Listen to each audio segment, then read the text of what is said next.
and current affairs with the help of my two comedian panellists and a variety of special guests. Free Speech Nation, Sunday nights from 7 on GB News, the People's Channel, Britain's news channel.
Good morning to you. It's 6 o'clock on Friday, the 24th of February. Saturday.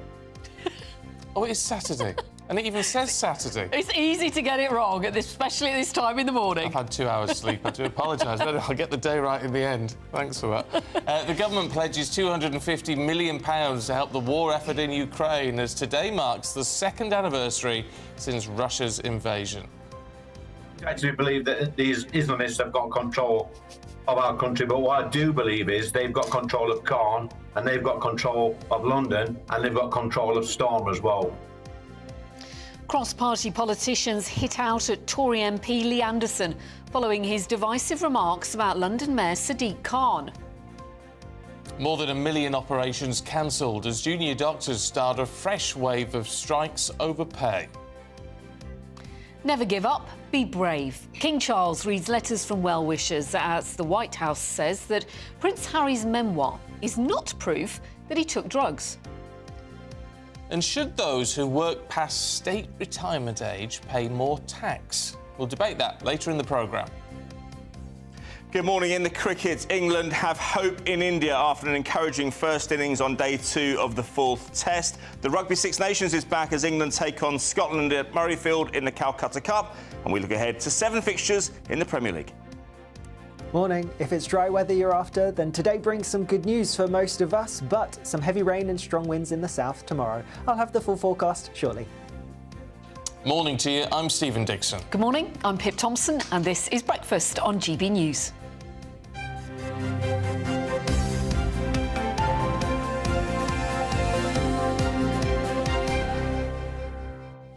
Here's one, because we're both animal lovers. We are indeed. Very much so. Now, this is in the Star this morning. Apparently, we could all be living within feet of crocodiles, tigers and venomous snakes without realising it in the UK. I can believe the snakes bit. Crocodiles and tigers, where I live in Oxfordshire. No, apparently... I'm struggling with that one. No, apparently, people have got them all across the country. Also, cobras, kangaroos, lemurs, dingoes, bison and wildcats are also living in domestic settings. And although this sounds like a crazy story... Exotic pets. Exotic pets. It's like the Tiger King, isn't it? But this has come from the charity Born Free, which is a really, really important wildlife charity.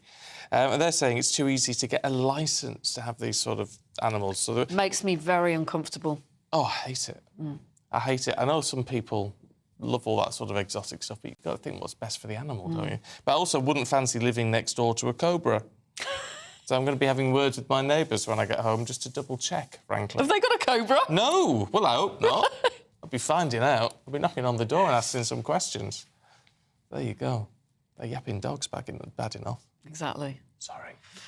Right, let's kick off with the main news this morning. The government is pledging £250 million to help the war effort in Ukraine. Today marks the second anniversary of Russia's illegal invasion, which prompted thousands of men and women to enlist to defend their country. In that time, the UK has offered its support, providing not just billions of pounds worth of weaponry, but also vital military training. Well, our reporter Ray Addison joined some Ukrainian soldiers who are training on British soil. Smoke, rubble and destroyed buildings. Since Russia's invasion, Ukrainian soldiers have become used to scenes like this. But these recruits are a long way from their homeland. Here at a secret training camp in the West Country, Zelensky's last line of defence is being taught the art of urban warfare. Until 3 weeks ago, Volodymyr was a taxi driver in western Ukraine. He told me he gave that life up when he realised the military was desperately in need of more support. He's now urging everyone to enlist and fight. Dubbed Operation Interflex, the training is designed to give those with little to no military experience the skills they need to be effective in frontline combat. There are friendly forces in the area. As they move through battle scenarios, drill sergeants urge them to attack the crack, clearing, holding and defending buildings. Essential skills if they ever hope to rid their country of Russian invaders. Lieutenant Colonel Davidson is Interflex's deputy commander. He says the course has changed as the fighting evolves. So we're now seeing UAV and drone presence, persistence presence. We're also seeing greater minefield depth and IEDs being employed in those trenches. So it's areas like that that we've concentrated on, and the Ukrainians are bringing forward those lessons into our training. Remember the door jogs? I know the door jogs are a bit tight. It's a big job, involving hundreds of British military personnel, translators and 11 other partner nations, including Canada and Australia. Vladislav has served in Ukraine's National Guard since 2013. He says when he joined, his training focused on defending the country. But now in the UK, he's learning how to attack.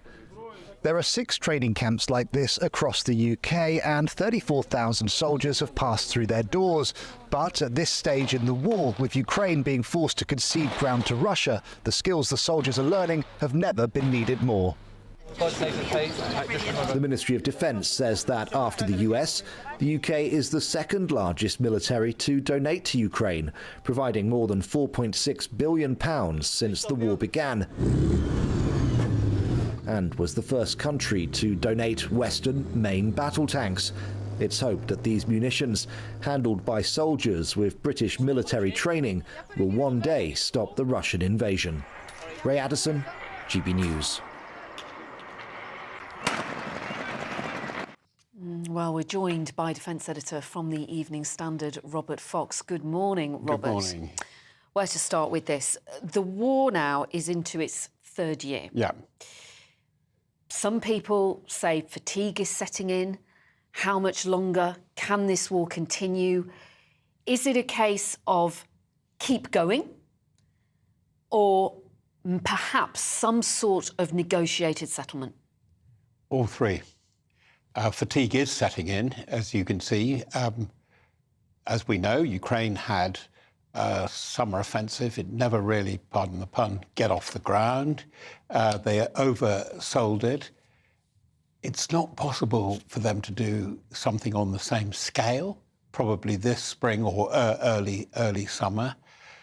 Yes, it probably is time for some kind of talking. And although they seem to be on a roll, advancing at 5 different points, but it's only tactical, that is, it's a few kilometres at a time on the main front, the Russians seem to be preparing for some hold position to see if they could get into a negotiating position. Can I quickly say, as we were saying just before we came on air, it's fascinating what Putin appears to have wanted from the Tucker Carlson interview, with which he was very disappointed. He told Mr. Carlson, or apparently his producers, he hoped the questions were going to be tougher. Because what Putin was really looking for was a pause button so that everybody could regroup, get into talks, probably, and then go on some more. So does that indicate that he's not actually confident of necessarily winning this war? I think that's a very good conclusion, because although he seems to be winning at the moment, and I must say that the signs are good, and there isn't the solidarity and unity of the Western alliance that has often been proclaimed, there are too many parts moving in this picture for Putin. He'll look good. He's got an election, so-called, next month. He'll look good for most of this year. But if it goes on at this intensity into the year after 2025 and beyond, then the numbers look kind of odd, although everything is geared to defence and to fighting and to disruptive activities in many, many areas, all around the area of Ukraine. He's lighting fires. We could perhaps talk about that later. Very active again, Russia, in Syria, in the Eastern Mediterranean, and going into Africa again, where the reorganised Wagner company is very, very active indeed, and taking the ground given up by the French and UN forces, for example. Of course, Ukraine can't continue with this without support from the West. And let's be honest, it's waning, isn't it? Even though we're keeping our supplies going, another £250 million and all the rest of it, it's not going to last forever. Obviously, we've got the problems in the United States who don't want to keep giving this money over. And without our support, what goes on? Oh, Stephen, you are such a gloomster. The problem is that they've not been very professional about it. It's an awful thing to say. I'm not saying that, you know, the technical stuff, the MLAWs, the tanks, the aircraft that never came, the stuff is very good. Even an antiquated cruise missile like the Storm Shadow has done pretty well. But and I really mean this, the strategic organisation under American leadership of Europe has been poor. And that's the thing that we have to say. And I think that's where you're absolutely right. That's where things are looking very weak. You know, Macron beats his chest, and France is stepping up, and Germany is stepping up some more. But it's all over the place, and they're all. Remember, this is the great year of the elections. They're all facing some sort of election somewhere or other, not just Britain, Russia, and the United States. And I think that's where the weakness in resolve really is beginning to show itself. And not with the people.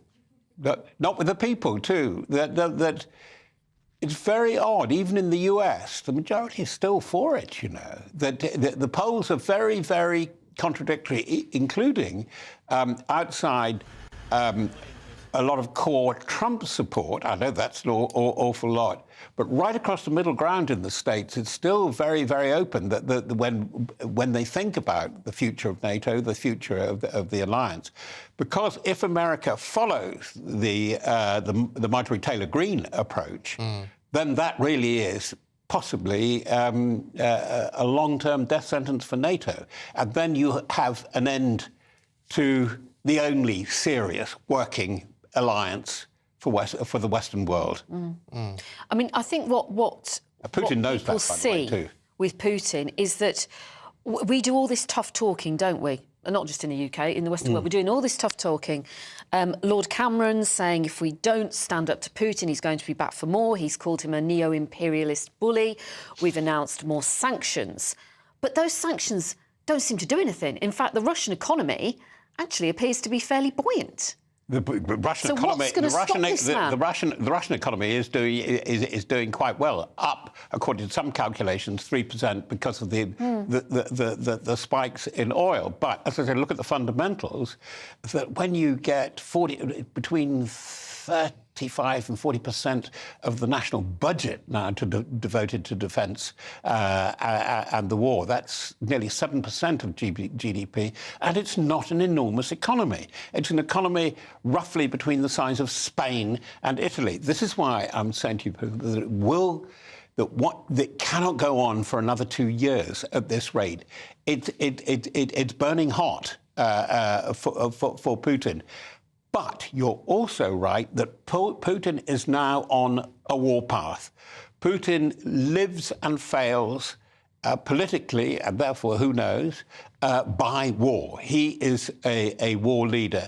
And that's where, when you listen to the allies, which really do look to Britain, like the Baltic countries, like Finland, like Sweden, Norway, even the Dutch, that arc are saying that you know, this is for real now, because he's not going to stop there, because, as I was saying, we can see him lighting fires. Next one is Moldova. They've got a phony referendum next week about separatism there, and could the Russians be aiming to go in there? There's the Suwalki Gap. That's the bit between Poland and the Baltics, which goes up into the little bit of Russia on the Baltic there.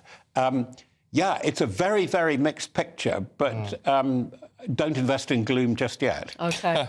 Robert, thanks very much indeed. Well, let's talk to a member of the Ukrainian Parliament, Kira Rudik, who joins us now. I don't know if you heard Robert Fox there, Kira Rudik, saying, you know, this can't run hot for another couple of years. At some point, you know, you've got to start talking. Is that something members of Ukraine, people in Ukraine, would be willing to do?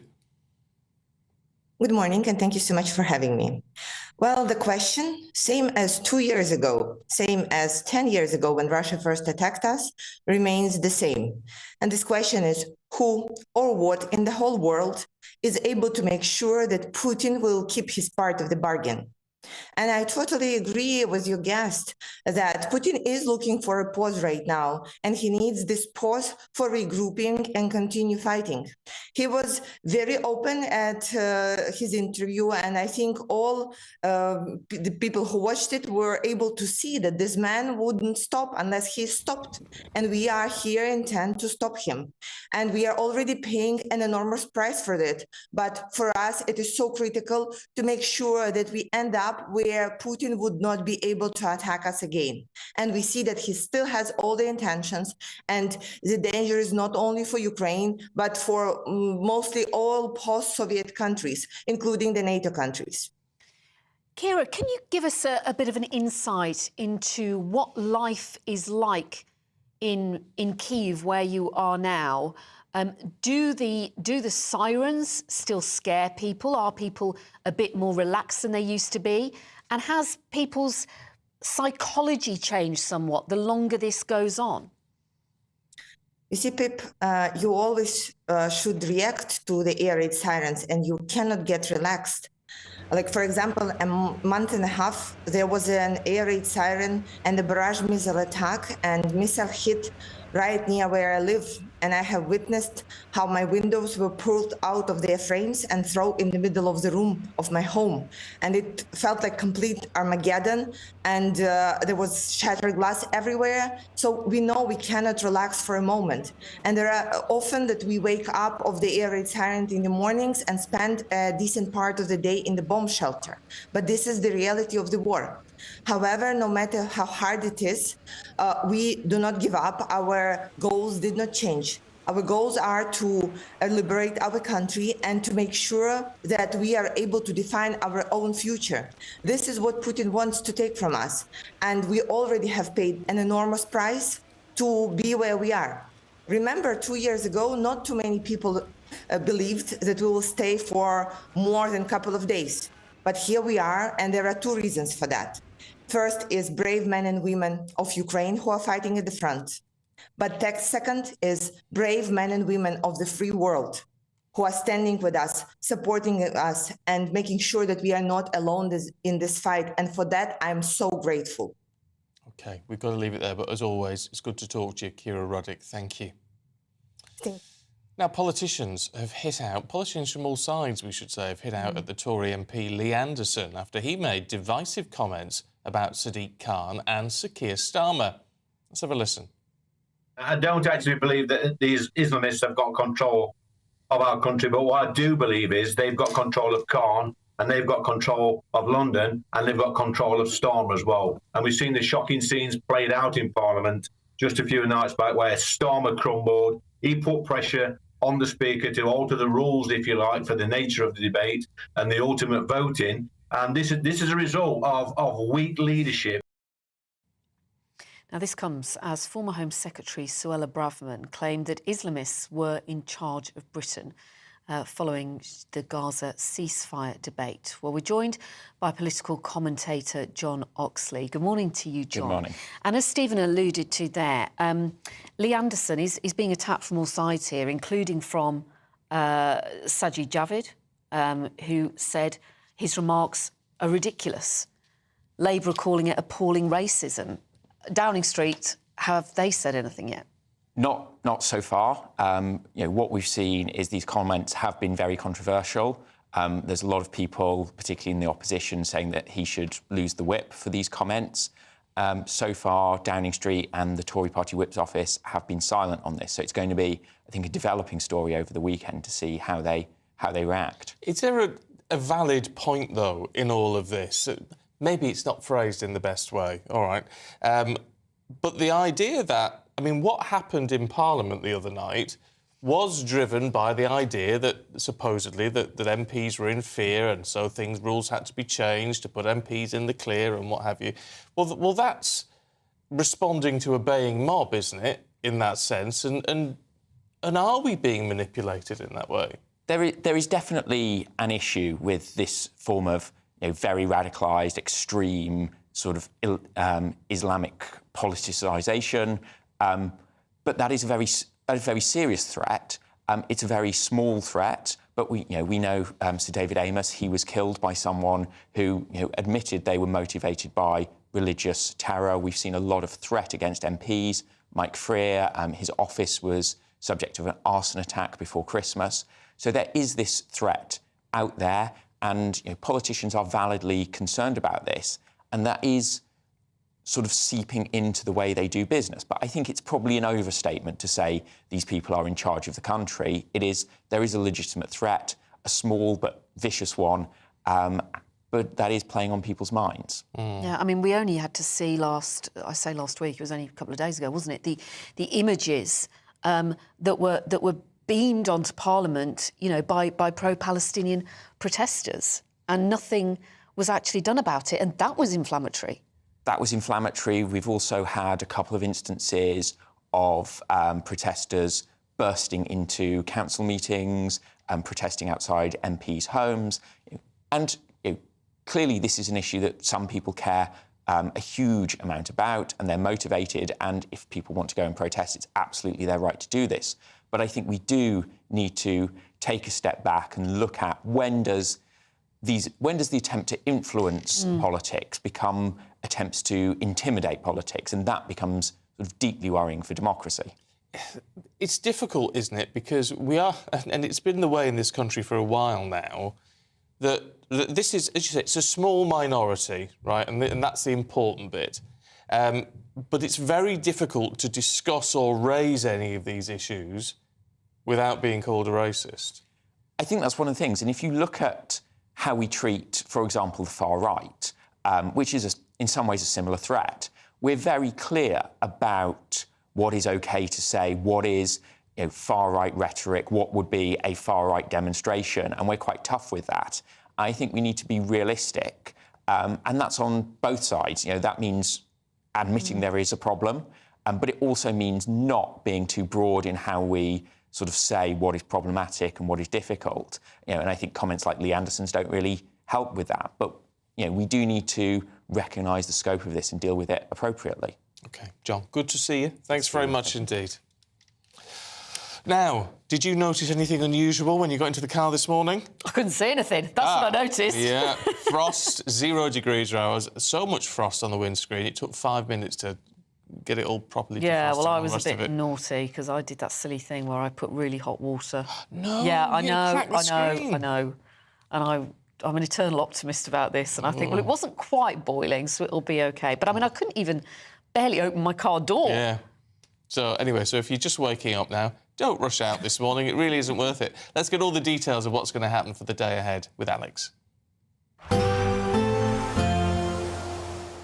Hello, very good morning to you. Alex Burkill here again with your latest GB News weather forecast. For many of us today, it's actually going to be largely dry, but it is a bit chilly too. And that's the theme that we start off with. A touch of frost, perhaps some icy patches, and also some fog and freezing fog first thing. But any fog will clear away, and then, like I said, a largely fine day for many places with a decent amount of sunshine, albeit a scattering of showers, mainly around western coasts, perhaps towards the south as well. And these may become a bit more widespread as we go into the afternoon. Temperatures will be be around average for the time of year, so just about scraping into double figures towards the south, a little bit cooler than this further north.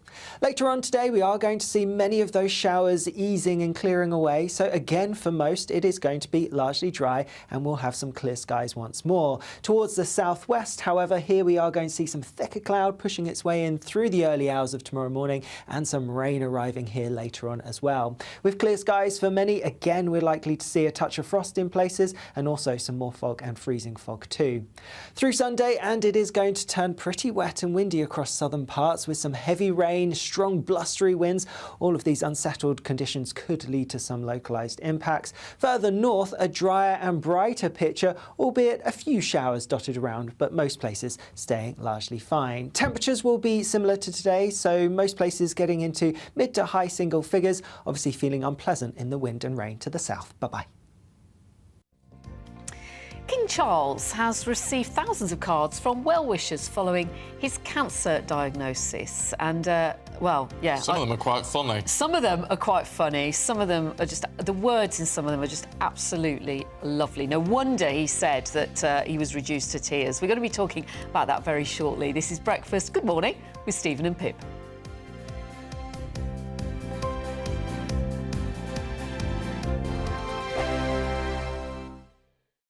Good afternoon, Britain. Weekdays from midday. Elon Musk has announced that the first patients to receive a groundbreaking brain implant from Neuralink is recovering well. This is all a bit odd.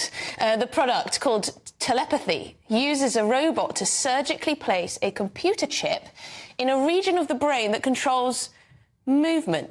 Yes, Elon Musk says that the first goal is to enable people to control a phone or a computer just by thinking. He says that initial tests show promising signs of brain activity, meaning that patients with paralysis could one day overcome their conditions. Not sure about this one. Joining us to discuss this breakthrough is applied futurist Tom Cheesewright. Tom, this sounds, well, slightly terrifying.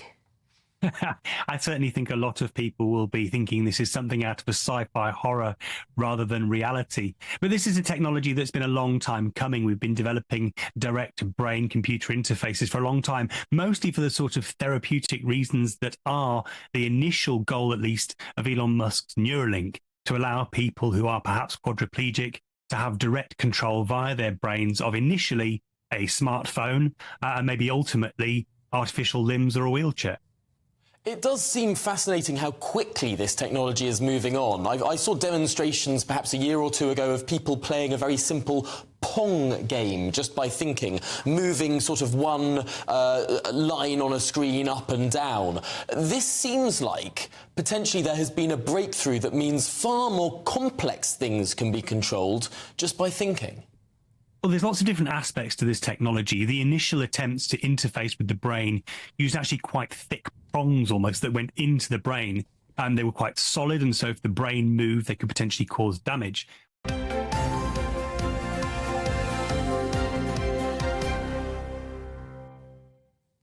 Welcome back to Breakfast. Now, King Charles, he's been pictured looking through thousands of messages of support following his cancer diagnosis.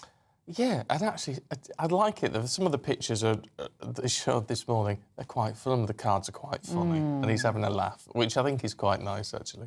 But all this comes as a lawyer for the Biden administration has said, it's on a completely different topic, that Prince Harry's memoir is not proof that he took drugs and could have been embellished to sell books, because that would have barred him then. If it's all true, it could have barred him from entering the United States. So the White House seems to be saying, well, he's probably lying in the book. Well, let's delve into all this a little bit more with royal writer and photographer Ian Lloyd. Ian, good morning to you. Let's start with King Charles. Morning, Pip. Hopefully we can show these pictures of King Charles looking through all these cards. And one, I think, showed a dog recovering from medical treatment and telling him, at least, you don't have to wear a cone. And in total, I think, there's been 7,000 messages, at least, that he's received from around the world. Why do you think the royal family is so keen to show us this footage? Well, two reasons. I suppose one is partly to show that the king is okay and that he's functioning, that he's at his desk and going through a red box, which normally contains government papers, but obviously in this case it's also contained some get well cards. And I think secondly also to tell the people that send them that he does receive these kind of things, because if you just send a card with just best wishes, Mrs. Jones, you don't know whether he'll ever see it. So it's quite nice to know that they do get through and that a certain percentage are helping the king. So it's I think there's two reasons. Yeah, I have to say, if I'd sent a card and saw him actually reading it, some of this footage, I'd be so thrilled. Cuckoo. Actually, I mean, it's a wonderful thing to see. Yeah, I mean, they do get a percentage. I mean, the late Queen actually opened a percentage of the cards herself because she said that they're isolated, they're cocooned, if you like, in these private estates, and they don't always see people that are just ordinary people. I mean, they're surrounded by yes people that say, you know, you did a great speech, sir, the other day. I mean, they don't actually see ordinary people. So she always said she thought the letters were personal to herself, and that it gave her an idea about what was worrying people and concerning people, you know. So, I mean, the day-to-day letters, I mean, not these kind of letters, but, you know, if your hospital was closing down and you would write to the Queen or the King and say that, they actioned it. The Queen would pass it on to the Department of Health, and the Secretary of State would have to deal with it, you know. So it kept her in the loop, so to speak, and the King. And what's lovely about this as well is that we're told that where people have included an address, they are going to get a response saying, you know, that's always happened, thank you for your lovely wishes, which will mean the world to people. Yeah, what normally happens, or what used to happen again with the Queen, was that the ladies in waiting, and they don't really have them now, but the secretaries, if you like, would send a set reply to a birthday card or something like that. But if it was something more involved, shall we say, then it goes to the Queen's or King's private secretary, and they would action it on behalf of the King. And very, very occasionally, I think they would reply themselves. I think the King probably would, and Camilla certainly does. You know, that if it's something that's touched her greatly, she will actually sign it herself. You know, so they do see them, which is quite nice. You know, it is. Yeah, it is, and it's lovely. Meanwhile, I don't know what to make of what the White House said, because in regard to Prince Harry's claim in his book that he was taking drugs, and which would have precluded him from living in the States, right? If it was one of us and we'd admitted doing that, the White House seems to be saying, well, he probably made it up. It's a difficult thing, isn't it, for them? Because, like you say, if they say, "Oh, he's definitely lied," then he should be thrown out of America. So it's perhaps the lesser of the two to say that he lied in his book, which you know, sort of, or embellish the stories in his book. So they probably at least make sure he stays. So it's quite of a tricky thing, really. I wasn't sure what they're going to do with it, but I think that's the lesser of two evils, I think. But the background to this, is it not, is that a court in the US has begun hearing a case on whether the US government should release the Duke of Sussex's visa application. Yeah, and I think it's probably right they should, because just to see what he did put on it, whether he did admit to it or not, because he should be seen to have the same rights as everybody else. I mean, he's left the royal family, so the late Queen again was determined that you can't be half in, half out. You're either a fully working member of the royal family or a private citizen. He's gone the private route, so therefore he should face the same penalties or the same conditions as the rest of us, I think, if you're going abroad.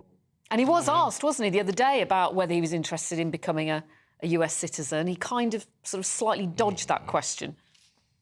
Yeah, I mean, I think it's a tricky one again, because he would obviously want to keep the links with Britain as well, because the only reason he's at all significant is because he's the son of Charles III and Diana. I mean, that's the only reason we're talking about him now. So he needs those links with Britain very strongly, I think, and to keep his British identity, because that's what makes him a significant person on the world stage, I suppose. Yeah. OK, lovely to see you, Ian. As always, thanks very much indeed. Either lied on his visa or lied on in his book. Take your pick. All right, let's see what Aidan McGee's got for us this morning. Morning, Aidan. Good morning to you both. Good to see you. Bit of cricket? Absolutely, yeah. Well, How are we look, getting on? Pretty good, actually. I mean, yeah. I mean, look, it's been a difficult couple of tests for England. They took the lead in India, didn't they? But then the last two have been very difficult. They trailed 2-1. We weren't sure how the conditions were going to hold up for the batters, but I have to say, given everything all considered, England 353 all out this morning. They're just settled for lunch now with India at 34-1. Joe Root, the captain, or the former captain rather, has had a really difficult year, I suppose, with the bat at times, certainly during the Ashes and more recently in this test. He found Jasprit Bumrah, the wizard of an Indian bowler, a real problem, but he's out of this test. He was left out.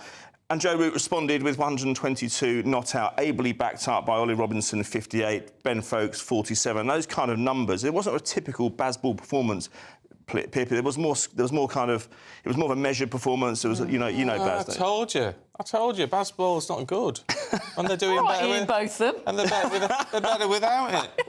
All right, Ian. Should we talk about a different sort of ball? Why not? Rugby? Yeah, I'll just say at lunch, India 34-1, England 353 all out. We'll just see how things go for the rest of the morning. We'll keep you updated, of course. But yeah, the rugby, the Calcutta Cup, the 130th edition at Murrayfield. Scotland going for a fourth consecutive win over England, which, when you consider that England won 9 in a row between 2009 and 2017. Scotland have found a way to win recently. Now, the first two matches, we had a break last week. The first two matches of both teams kind of went with form. Scotland won in Wales despite a really bad second half. And then, of course, there was the controversy of that final second, the ball which didn't quite hit the grass against France. And then England, again, gone with form. They won against Italy, which they would expect to do, Pip, and Wales 2 weeks ago, unconvincing at Twickenham, but nonetheless, they're in the hunt. So it's going to depend on the tactical battle. I think Scotland are going to win this. I think England are going to really struggle with Duhan van der Merwe, the Scotland player who's been really impressive over the last few events. And England have a new defensive formation. Felix Jones, who was the assistant manager for South Africa when they won the World Cup just a few months ago. It's called the Blitz attack, this defence thing. And so you know, we'll just see how England cope with that. It's going to be difficult in Murrayfield, and reversing that recent form as well is going to be difficult. Quick look ahead to what's happening in the football today. Oliver Glasner takes over at Crystal Palace for the first match. Now, he's replaced Roy Hodgson, and he's come out in his press conference yesterday and said, steady on everyone, I'm no David Copperfield, as in, I'm no magician. I don't even think that means he's going to suspend himself off the floodlights at Selhurst Park or anything. But they played Burnley today. A little bit cynical, you might say, for Crystal Palace. They've delayed his introduction for when they play the team at the bottom of the table at home, so they should win. But it's an interesting day at the bottom of the table, we should say as well. Bournemouth play Manchester City. Bournemouth, well, that's a mid-table clash against the top side, but Manchester City playing at 5:30, that puts pressure on Arsenal at 8 o'clock against Newcastle, because if City win that match, that means Arsenal have a little bit of ground to make up. Villa against Nottingham Forest. Forest haven't won at Villa Park since 1994. I think there's a good opportunity there for Aston Villa to press their claims to the title and indeed the top four. OK. Hope so. Yeah. Who are you supporting today, Pip? Is it Wolves or Villa? Villa. You do? OK. It'll be Villa. Oh. Wolves aren't playing, but leave them for tomorrow. All right, look, we'll see you later on. Thank you very much indeed. Don't go anywhere. We've got the papers heading your way in just a moment.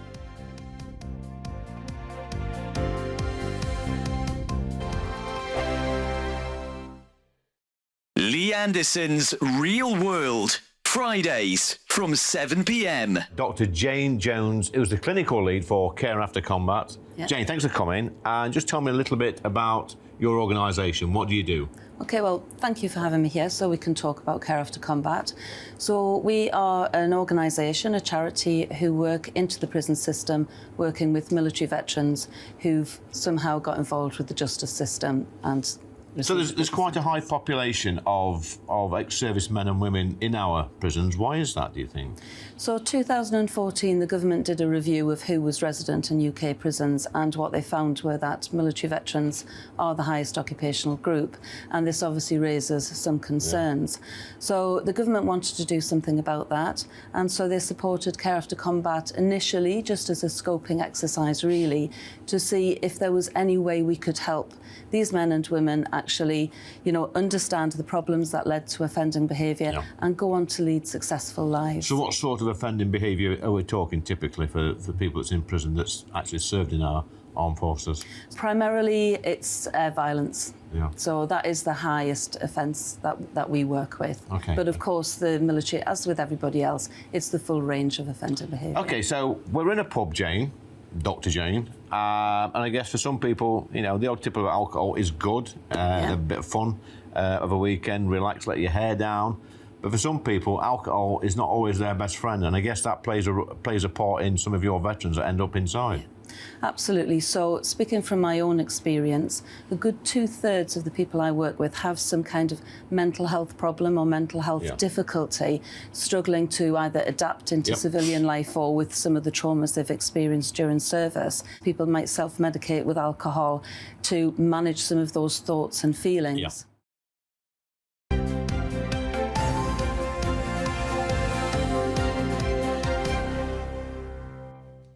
It is 6:39. Let's have a look at some of the front pages for you this morning. The Guardian says that Shamima Begum is vowing to keep fighting for her UK citizenship. The Telegraph has the Health Secretary backing the decriminalisation of abortion. The Times leads with a pro-Palestinian activist wanting to force the House of Commons into lockdown as he calls for more pressure on MPs. The Eye says the UK has offered Russian officials citizenship to defect and pass secrets to MI6. And The Independent leads with Ukrainians warning the world that if they lose the war, the West is next. Well, let's see what our guests make of it all this morning. Political editor of HuffPost UK, Kevin Schofield, and everybody's favourite showbiz reporter, Stephanie Tenshi. Good morning to you both. I don't know what you're laughing at there, Kevin. She is. I was agreeing. Chuckle in agreement. Right, Kevin, let's start with The Guardian, should we? Shamima Begum.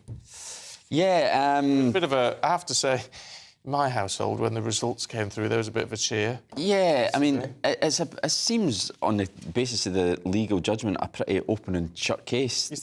Dame Sue Carr, the head of the Court of Appeal, says, you know, it's not up to us to decide whether the decision was right or wrong, but whether to decide whether it was legal. And she says, we've concluded that it was not unlawful and the appeal is dismissed. And it's as simple as that. So if that is what the Court of Appeal is saying, then, you know, the appeal will go on. Clearly, our lawyers are not going to take this. And it could last several years. Yep, absolutely. Costing the taxpayer quite a few more millions. millions. That's it. Well, I mean, everyone's entitled to legal representation, aren't they? So that is the nature of it. Some people do question whether she should be if she's been stripped of her British citizenship. Yeah, I mean, I can understand why people would say that. I mean, I guess having your citizenship removed is huge. Yeah. I mean, it is a massive sanction.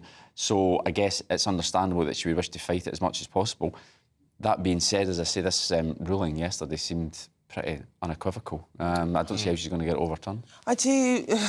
I'm trying to make up my mind how I feel about this, because I feel like if we all go back to when we were 15, we probably cannot relate to the person who we were at 15. So, you know, I feel sympathy for her in that sense, where she's now seen the error of her ways. I do feel like it is the right decision, but I feel like she will always forever be connected to Britain, because this is where she was born. She is a British citizen, and I think... Well, she was. Well, she was, actually, yeah, good point. And it just think, well, she must be made an example of, but maybe the government does need to think whether there should be some measures in the future, whether it's rehabilitation or jail or just looking at other factors. The other side of this is her lawyers said that she...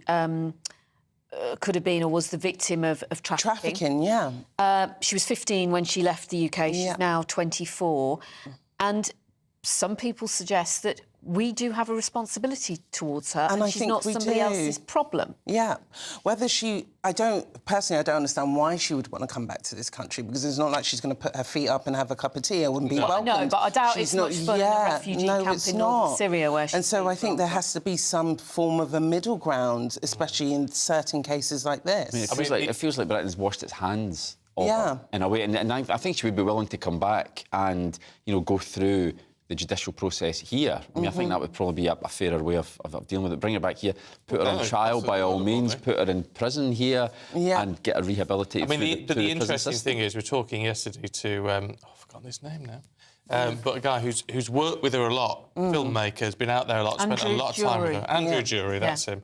And he says, can't believe a word she says. In all his dealings with this, her story has changed, adapted, so she's extremely manipulative. She knows what she's doing. You know, he's a man who spent time with her. Yeah. I just wouldn't trust her. Yeah, I mean, then again, I suppose we've got hopefully experts, social workers, etc., people in the prison system who would be able to monitor her. And you know, if that's true, if she hasn't properly rehabilitated, if she's at it effectively, then she wouldn't be released. I just get a bit uneasy about the UK state washing its hands of someone and leaving it up to a different country to deal with. If she did come back, there could be more ISIS brides then who want to come back. I mean, it could start something, let's say. It is, because, like, for instance, Australia, they're doing the opposite to us, where they are actually going and getting their ISIS brides and trying to rehabilitate them and try to make them, you know, integrate back into society. But it is a very uneasy feeling. But, you know, I guess not everybody is like her, and some people have genuinely been trafficked and are probably traumatised by it. But the only good thing to come out of this is that we're now setting an example. This is what will happen to you if you do try and attempt and join a terrorist organisation and then try get back into the country. All right, let's have a look at the Telegraph, Steph. The Health Secretary is giving her backing to the decriminalisation of abortion. The abortion after 24 weeks. Yeah, it's quite a controversial subject, because you can imagine at 24 weeks you're very far gone in the pregnancy. MPs are set to vote on the first major change to this law in almost 3 decades. So they're going to decriminalise it. So after 24 weeks, you will no longer need, you know, the recommendation of 2 doctors in order to have the abortion. But the Health Secretary, Victoria Aitken, she's very pro-women's rights. And, you know, if you see her track record, she supported buffer zones for clinics. And it feels like she is going to be supporting the decriminalisation of abortion. And as I said, it is a quite very sensitive topic, especially for a lot of women who do opt to go for abortion after 24 weeks, because it's not always so black and white. No, it's not, but it's interesting, because there's 2 amendments they're also voting on, which has been brought in by... So the decriminalisation after 24 weeks has been brought in by... a Labour MP, another Tory MP has brought in another... They're going to vote on another amendment that actually reduce the time limit to 22 weeks. I mean, it's... And it's always a free vote. That's the thing. It's always a matter of conscience. And it's interesting, isn't it, that, you know, in this country we seem to be moving to a more liberal... whereas in America... Going the other way. Going the other way. Especially if Trump gets in it. Well, absolutely, completely, Even more so. I find it a very difficult... I know it's not always so straightforward, but again, I think prevention's always better than cure in that sense. And unless you've been in that situation, it is very difficult to understand. It is. And to pass judgment. It is. There's all sorts of different individual circumstances, are different, you know. It does make it so different. And this is why I guess we elect MPs to go and make these types of tough calls. So I'll be interested to see what they come up with on that one. Kevin, let's talk about the front page of the Eye. Now, this is interesting. This is on the 2nd anniversary of the war in Ukraine, Russia's invasion of Ukraine, where the UK is offering Russian officials British citizenship to defect and pass secrets to MI6. Yeah, I personally, I love a John le Carré. I love spy stories. And, and this is fascinating. I mean, you would imagine that this goes on quite a lot, actually. You know, I mean, militarily, it looks as though Russia are gaining the upper hand at the moment. So, you know, behind the scenes, you would imagine that the UK intelligence services are doing their best to try and undermine the Russian war effort by other means, because the economic sanctions don't seem to do a fat lot, do they? Well, the Russian economy is apparently going to grow quite considerably in the next couple of years, despite all the sanctions which we've imposed on them. We were told a couple of years ago that was going to bring the Russian economy to its knees. It doesn't seem to have worked out that way. But yeah, I mean, all sorts of, as you say, offering them money, passports, a new life, effectively, in the UK if they come here and share secrets to help end the war. Well, what I'm surprised at with this is actually nothing new. I mean, this has been going on for decades. Oh, going back to the Cold War, isn't it? Well, exactly. So why is it that we've sort of announced it publicly? Because it doesn't apply to all Russians, obviously, because most Russians don't know any secrets. No, exactly. It's only those in positions of power. Yeah, well, I don't think it has been announced as such. It's an exclusive here, so as the government, obviously, we can never comment on security matters and intelligence matters, but yeah, you would think that this type of thing goes on all the time. All the time, and not just with Russians. Yeah. All countries all around the world are seen as a threat. And you do wonder how many Russian officials will come forward, because we know Putin rules with an iron fist. And just because you move here, you're not out of reach, as we see, Well, it'd have to be a change of name and all the rest of it. Well, you're looking over your shoulder, aren't you? Well, Putin will find you either way. That's how I feel. Sticking of things which are sort of political in a sense, Stephanie, Parliament's going to be targeted, according to the Times. Yeah, well, you know, we saw the awful scenes of From the River to the Sea, which is always deemed anti-Semitic, being projected onto the Elizabeth Tower, which... You know, it didn't make no sense, but... I mean, it's crazy that can be done. And nothing's happened since, arrested. yeah. You see, I'm all for a protest as long as it's peaceful and it sticks to the rules. But the Times saying that a leading pro-Palestinian activist, Ben Jamal, who is the director of the Palestine Solidarity Campaign, they've got videos of him telling the protesters that, you know, he wants so many of them to come so that Parliament locks its doors. And I just feel like with this, like, as I said, like, most of the protests have been peaceful, but I think when you start egging on people like this, it's going to get to dangerous territory. And then you're not helping people actually get on board with the message and what you're trying to fight for. We know you're trying to put pressure on MPs, but trying to put people's safety at risk is not the way forward at all. And it just gives media, everyone else, more ammunition to hate what you're trying to put out there. And I do think we are slowly getting to a bit of dangerous territory with this. I mean, what's your position, Kevin, on this from a political point of view? Because obviously it's a hot debate in Parliament, and the protests and all the rest of it. It doesn't actually matter what our Parliament says. Well, no, any of this. No, at the end of the day, you know, I mean, regardless of, you know, the chaotic scenes that we saw on Wednesday night, it didn't change one opinion in the Israeli government. It certainly didn't change any opinions on the Hamas leadership. You know, it was a symbolic debate in many ways. It was a farce. And it didn't send out a great symbol, really, let's face it. And while all that was going on, thousands more people were losing their lives. It was pure politics, you know. The SNP were clearly looking to expose divisions in the Labour Party, which they're entitled to do, obviously, that's its politics. But, you know, to try and dress it up as some attempt to send a unified message from the UK to Israel and Hamas, that was never the intention. Do you think Lindsay Hoyle, Common Speaker, do you think his position is safe now? I think probably on balance, yes. That the early day motion, there was only a few more signatures added to it yesterday. But what was significant was James Cleverly and other ministers have come out and given him their support. Which is, I mean, it's interesting, isn't it? But is that politicking? Because they try to say, well, don't blame the Speaker, blame Keir Starmer. Well, that's it. They're trying to turn it around to say, well, actually, hang on a minute. Now you can say that Lindsay Hoyle maybe should have been stronger and stood up to the pressure that he was under from Labour. But, yeah, they want to make it out that, well, this is Keir Starmer, bully boy tactics, giving in to the mob.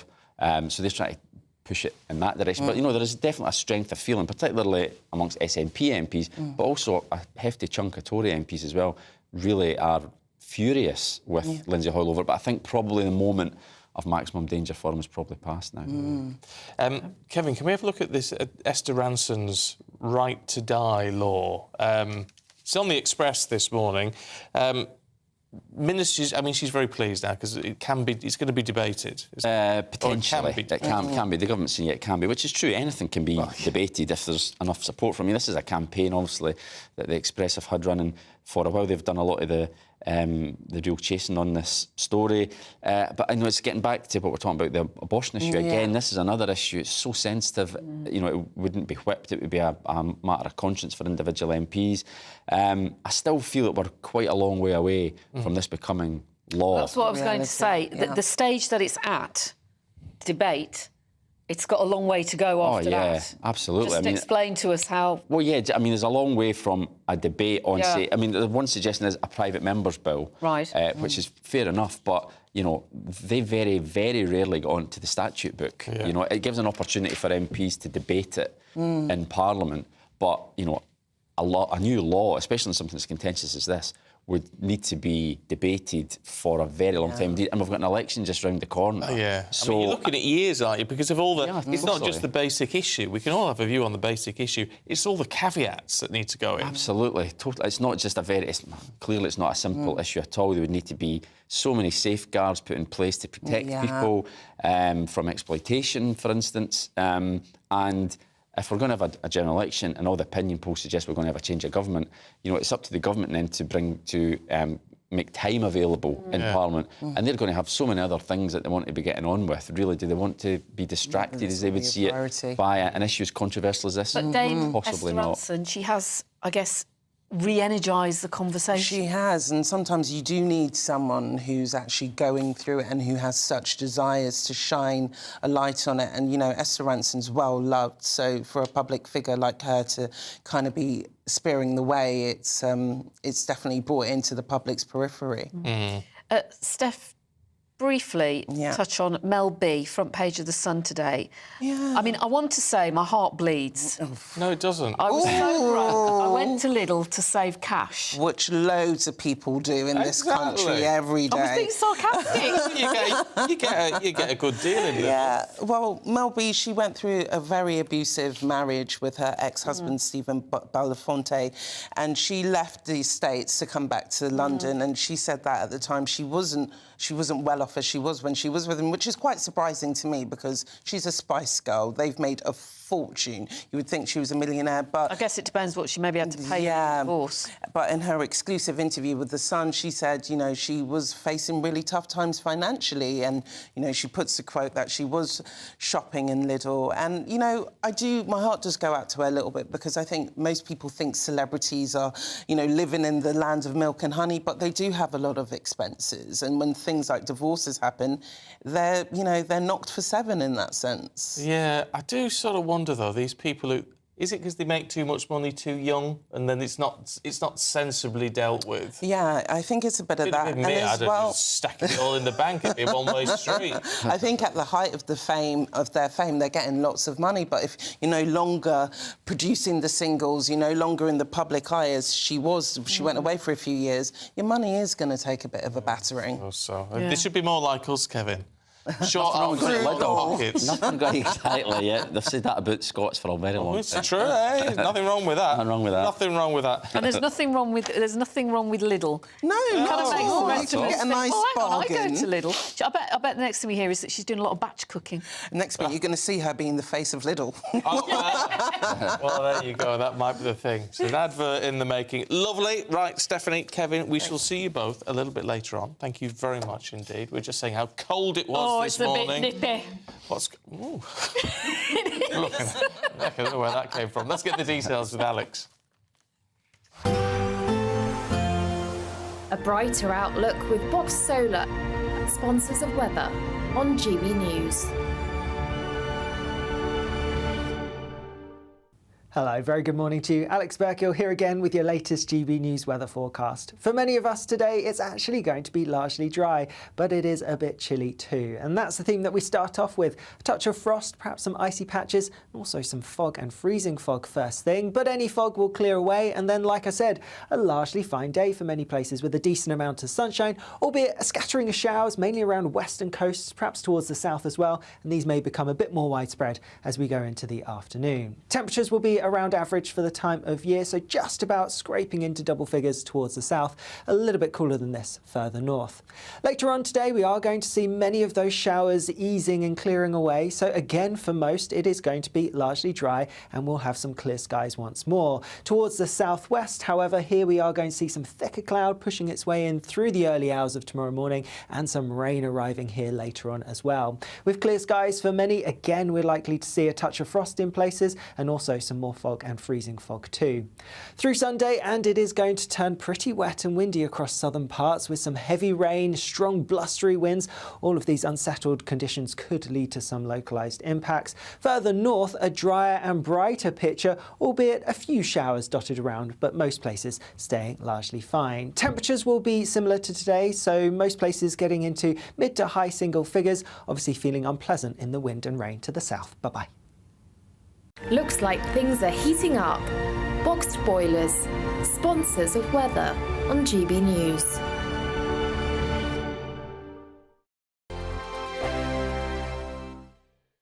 Patrick Christie's Tonight. Weekdays from 9 p.m.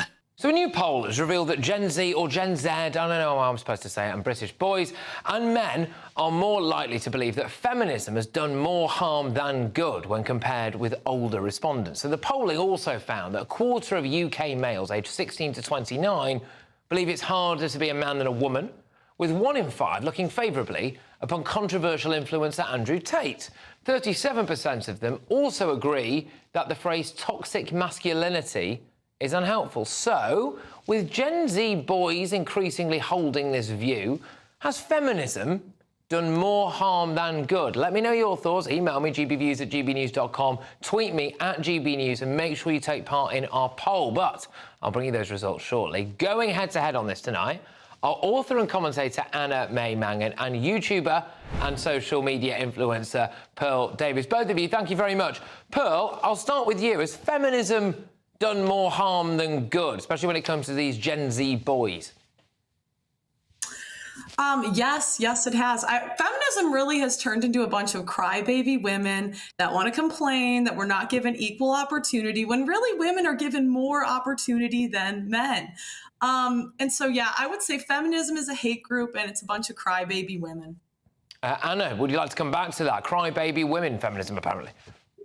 So we've got a right lad with us tonight with Pearl and her opinions, haven't we? How could it possibly do harm? Pearl wouldn't do. I hope you vote. I assume you do. I hope you're not chained to the kitchen sink at home. I'm not sure if you've got a job, so I don't know very much about you, but you're probably, if there's a bloke doing the same thing as you, you're probably earning less than him. So of course feminism is something that it got us the vote in the first place, and it's still doing a power of good. It's just whingy men, and actually I changed that. They're lads, they're not men.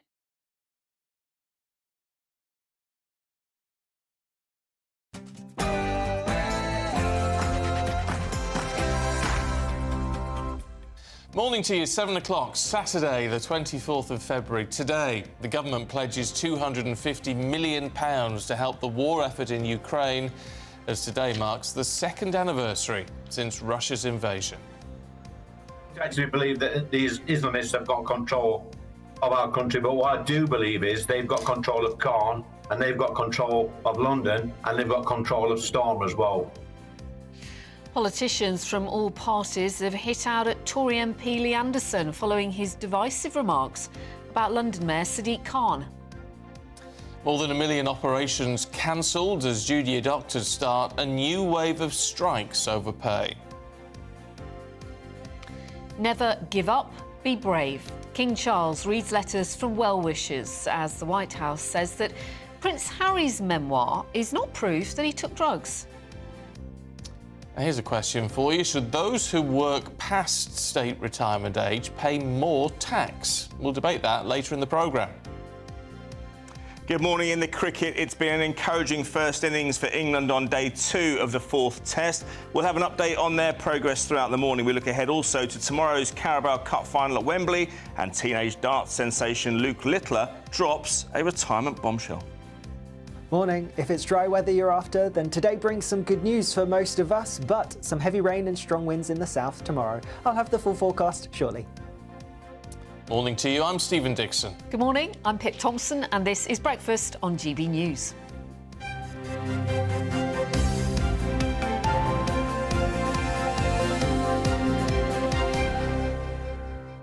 I'm intrigued on this whole right to die thing. I know it's a bit of a grim thing to sort of kick off with, but I wonder if you would support it or not. I mean, it's all over the Express again today. Dame Esther Ranson says, you know, there could be a debate on this in Parliament. We're saying in the papers with Kevin Schofield earlier on, it's such a complex issue and it's raised its head again. Would you like it if the government looked at it in more detail? Let us know, gbviews@gbnews.com. I don't know what to think about it. Well, it can be debated, and I think it's worth hearing all sides of it, isn't it? It's one that will make you think. It's one of those things I'd like to have the choice if it was up to me, but it's how do you protect those people who are potentially more vulnerable and maybe influenced or feel worthless? I don't know. What do you think? Let us know. But our main news today, the government has pledged an additional £250 million to help the war effort in Ukraine on what is today the second anniversary of Russia's invasion.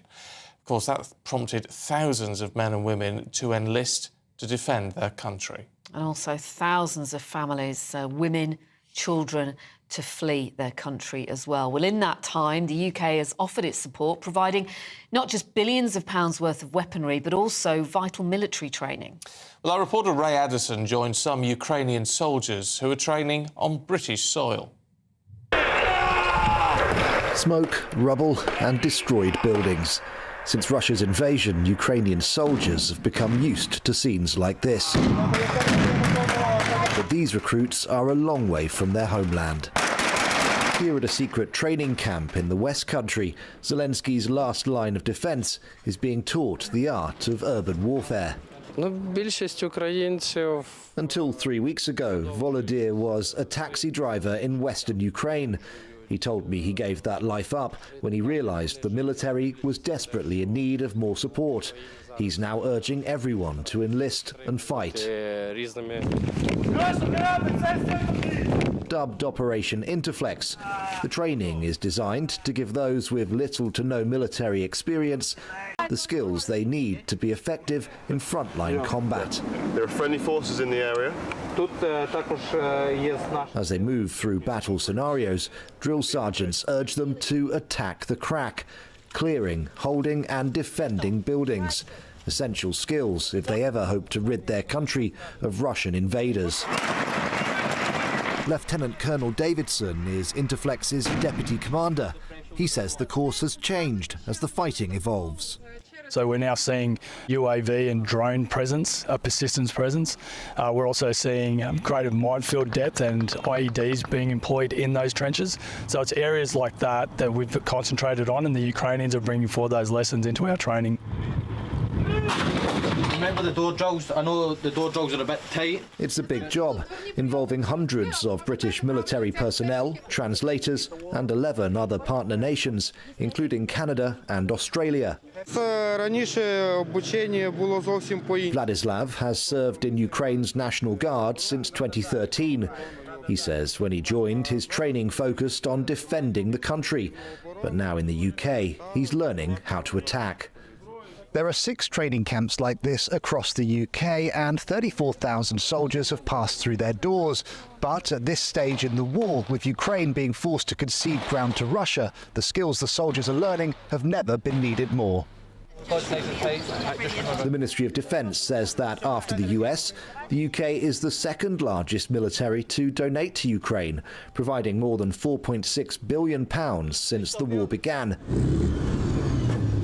and was the first country to donate Western main battle tanks. It's hoped that these munitions, handled by soldiers with British military training, will one day stop the Russian invasion. Ray Addison, GB News. Well, earlier in the programme, we spoke to member of the Ukrainian Parliament, Kira Rudik, and defence editor of the Evening Standard, Robert Fox. As we know, Ukraine had a summer offensive. It never really, pardon the pun, get off the ground. They oversold it. It's not possible for them to do something on the same scale, probably this spring or early summer. Yes, it probably is time for some kind of talking. And although they seem to be on a roll, advancing at 5 different points, but it's only tactical, that is, it's a few kilometres at a time on the main front, the Russians seem to be preparing for some hold position to see if they could get into a negotiating position. The question, same as 2 years ago, same as 10 years ago when Russia first attacked us, remains the same. And this question is, who or what in the whole world is able to make sure that Putin will keep his part of the bargain. Putin is looking for a pause right now, and he needs this pause for regrouping and continue fighting. He was very open at his interview, and I think all the people who watched it were able to see that this man wouldn't stop unless he stopped. And we are here intent to stop him. And we are already paying an enormous price for that. But for us, it is so critical to make sure that we end up where Putin would not be able to attack us again. Politicians have hit out at Tory MP Lee Anderson after he made divisive comments about London Mayor Sadiq Khan and Labour leader Sir Keir Starmer. Take a listen. I don't actually believe that these Islamists have got control of our country, but what I do believe is they've got control of Khan, and they've got control of London, and they've got control of Starmer as well. And we've seen the shocking scenes played out in Parliament just a few nights back where Starmer crumbled. He put pressure on the Speaker to alter the rules, if you like, for the nature of the debate and the ultimate voting. And this is a result of weak leadership.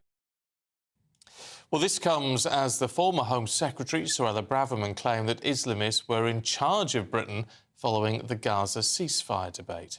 Well, we're joined by political author Owen Bennett. Owen, then, lots of questions being asked of Lee Anderson, including by his own colleagues this morning. How much trouble do you think he could be in with the Prime Minister? Well, Lee Anderson is known for speaking in ways which perhaps other members of his party wouldn't. Let's put it like that. He's a straight-talking kind of person, and that gets him a lot of fans, and it also riles people up. So I don't think Rishi Sunak will be surprised with the kind of words he used. He might be surprised actually with the tone that he's using and the sentiment he's expressing. It's difficult for Rishi because he can't come down on them too hard, because then that almost plays into the narrative of, oh look, you can't say this because this is what will happen. You'll get a sort of telling off. So it is tricky for Rishi. I think what we'll probably do is address the broader picture of, are the police doing enough during protests to make sure that everything that's said is legal, as opposed to addressing the specific comments made by Lee Anderson. I think the spokesman for Downing Street has already said, he's referring to perhaps a broader issue about, are the police doing enough on these protests? Yeah, it's the language, it's the way it's phrased, which is possibly slightly problematic. By saying, taking control of, gives it a slightly ominous sense.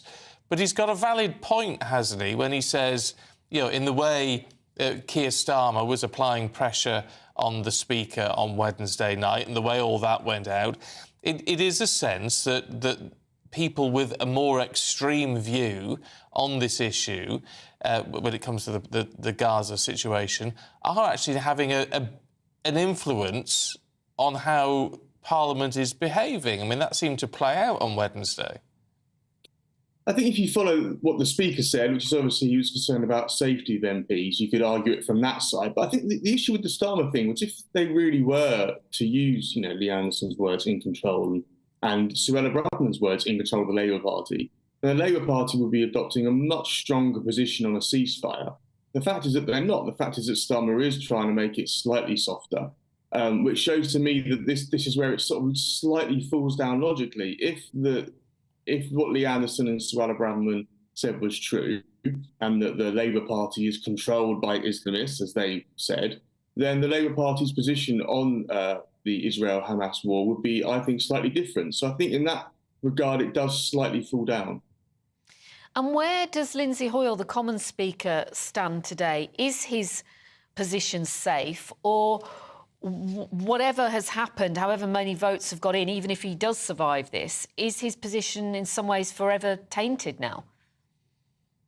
I think that is true, that there'll be some people now who have a distrust of him. But if you look at the things that, Speaker John Bercow survived much worse than this, actual attempts from the government front bench to oust him when he was Speaker of the House. So I don't think his position's in real jeopardy. And also the SNP, I mean, look, they used their opposition day debates to put forward two things which they knew would cause trouble with the Labour Party. One was obviously on the the ongoing situation in Gaza. The other was on the green pledges. So they were trying to play politics with this. For them to turn around now and say, oh my goodness, I can't believe someone tried to play politics with the thing that we were playing politics with, it does fall down a little bit. And I think that will, if there are other people who in Parliament who are perhaps not fans of Lindsay Hoyle, they might look at the way the SNP have gone about this, the fact that the majority of the people calling for him to go are from the SNP, and think, do I really want to be aligned with this? Is this really the battle to fight?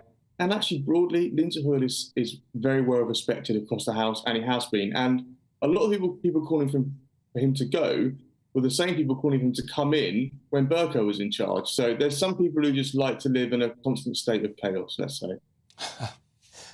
'Twas ever thus. Owen Bennett, good to see you. Thanks very much indeed.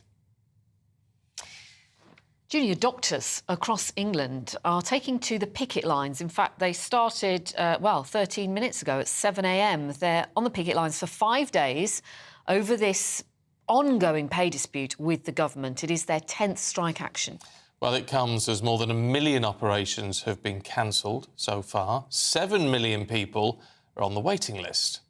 We're joined by former NHS Trust CEO, Dr Peter Carter. Dr Carter, thanks very much for talking to us on Breakfast this morning. Still no resolution then, and hospital operations, check-ups, they're going to be severely affected by this latest strike action. How much do you think junior doctors now have the support of the public? Is it actually starting to wane the longer this goes on? Well, I still think they do have the support of the public. The latest indicators are that the support has dropped slightly, but I think the public are still there, and they still recognise that overall we get very good value from our doctors. I believe they're worth every penny, and my view is that the government would be well advised to stop this position of saying we're not going to talk until you agree not to strike, and get the junior doctors in, get the BMA in, and let's see if we can find a way to stop this very damaging series of strikes, which, as you've just said, this is the 10th strike, and it looks like they're going to ballot for even more strikes, and that's not in anyone's interest. Well, no, but then why don't they reduce their demands slightly? Because what is it, 35% increase they want? I mean, it's just absolutely untenable. If only because that would open the doorway for loads of other strike action if that was to be settled on. They know they're not going to get it. Why can't they say, all right, we'll reduce that offer if you come to the table? Yeah, I think that's a fair point. I've always said that, look, whilst mathematically 35% is exactly what has been lost because of the unnecessary years of austerity, they're never going to get 35%. And when I speak to doctors, they acknowledge that. So what I would do is I would open the channels of negotiation. I would get in and I would say, look, what can we do to bridge that gap? We're not going to give you 35%. You actually know you're not going to get 35%. What is the deal that we could hammer out here? And the only way you can do that is to sit down and talk. And by not talking, you've got this standoff, which is not in anyone's interests. And of course, in Scotland, this has been resolved, hasn't it? You know, what did they do in Scotland that is not being achieved in England here in terms of compromise, if you like? Well, I think that it's a good example of what the Scottish government have done is to get in and negotiate and talk. And I think that Victoria Atkins's predecessor, Stephen Barclay, made a big mistake by saying that we're not going to talk to people. That is no way to resolve a negotiation. And this standoff is part of the reason why we're here. It's also a fact that the doctors feel very disaffected with the way successive governments in Westminster have handled the health service over many years. And you cannot disentangle the context of record waiting lists before the industrial action started, and that has obviously continued, with, as I said a few moments ago, the years of austerity, coupled with that, with the behaviour of some of our politicians, leads people to feel very disaffected. And as a consequence, you've now got what is an absolutely terrible set of circumstances. Who would have imagined Britain's doctors, for the first time in their history, in a sustained way, have had months and months of strikes, and it looks like it's going to go on. So what I would say to Victoria Atkins is, look, swallow your pride, get them in, let's negotiate a deal, put this to bed, and then we can begin to attack those terrible waiting lists, which, as I say, those waiting lists were at record levels before the industrial action started. So it's no good blaming the junior doctors for that. Very quickly, Dr Carter, would Wes Streeting, as Health Secretary, have a better chance of ending this if Labour win the election? Well, Wes Streeting could do it if he could make a commitment now that he would talk to the BMA, talk to the doctors' representatives, and put an offer on the table. I mean, rather than just talking about it, let's get down to some figures. And that gives the BMA a position to be able to go back to their members to say, well, this is the kind of money that they're talking about. What do you feel? So you can resolve it, but you can only do it if you're talking to each other. OK, Peter Carter, good to see you. Thanks very much indeed. I mean, that's what beggars belief, really, in all of this. You can be as angry with the doctors as you like. You know, there are questions, moral questions and all the rest of it about doctors striking.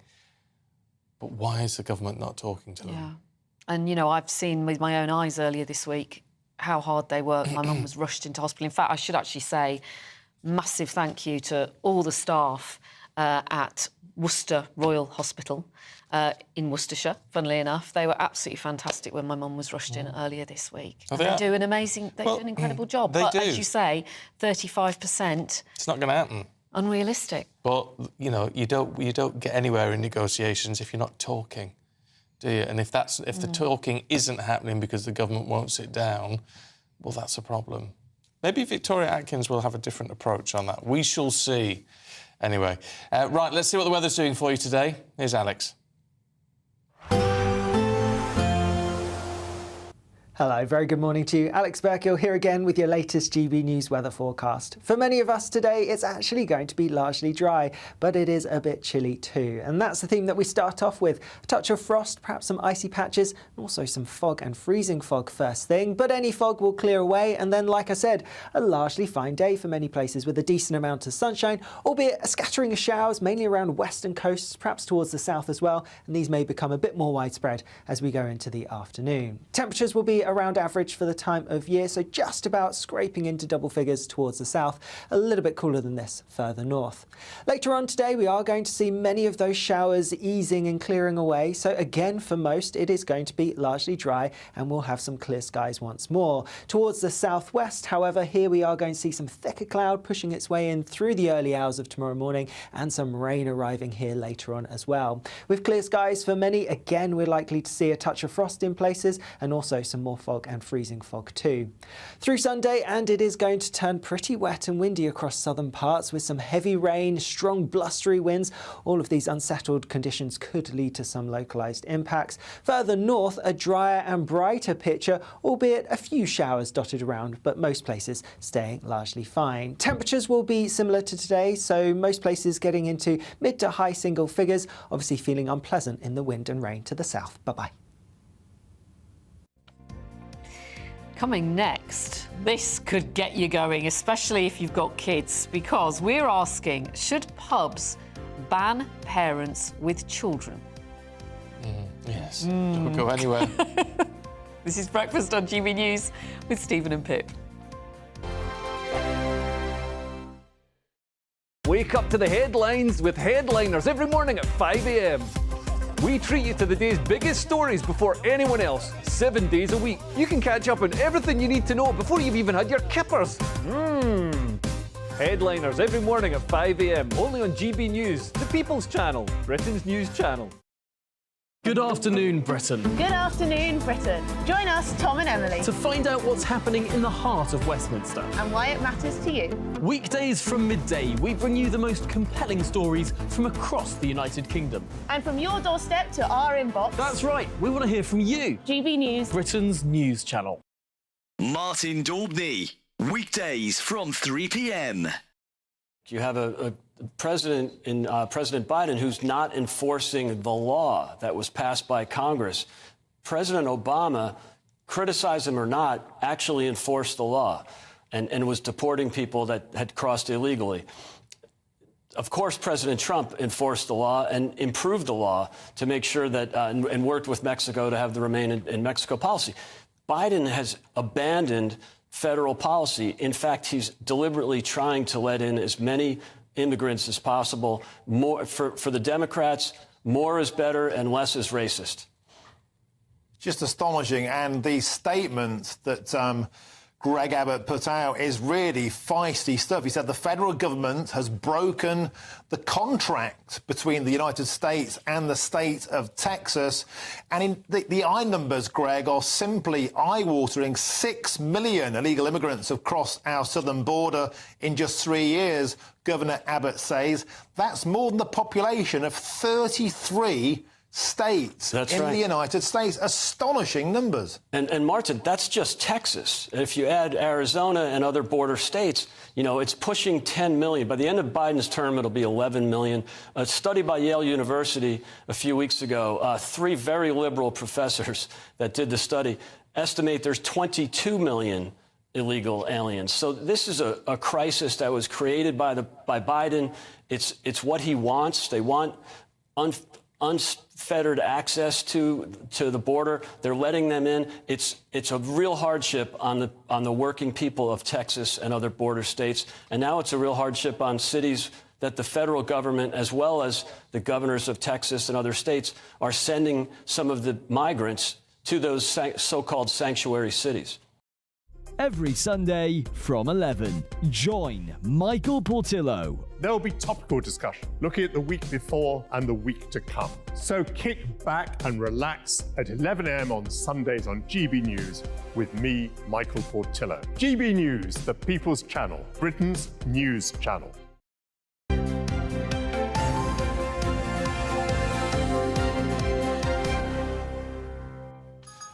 Welcome back to Breakfast with Stephen Dixon and Pip Thompson. Now, this is going to wind you up.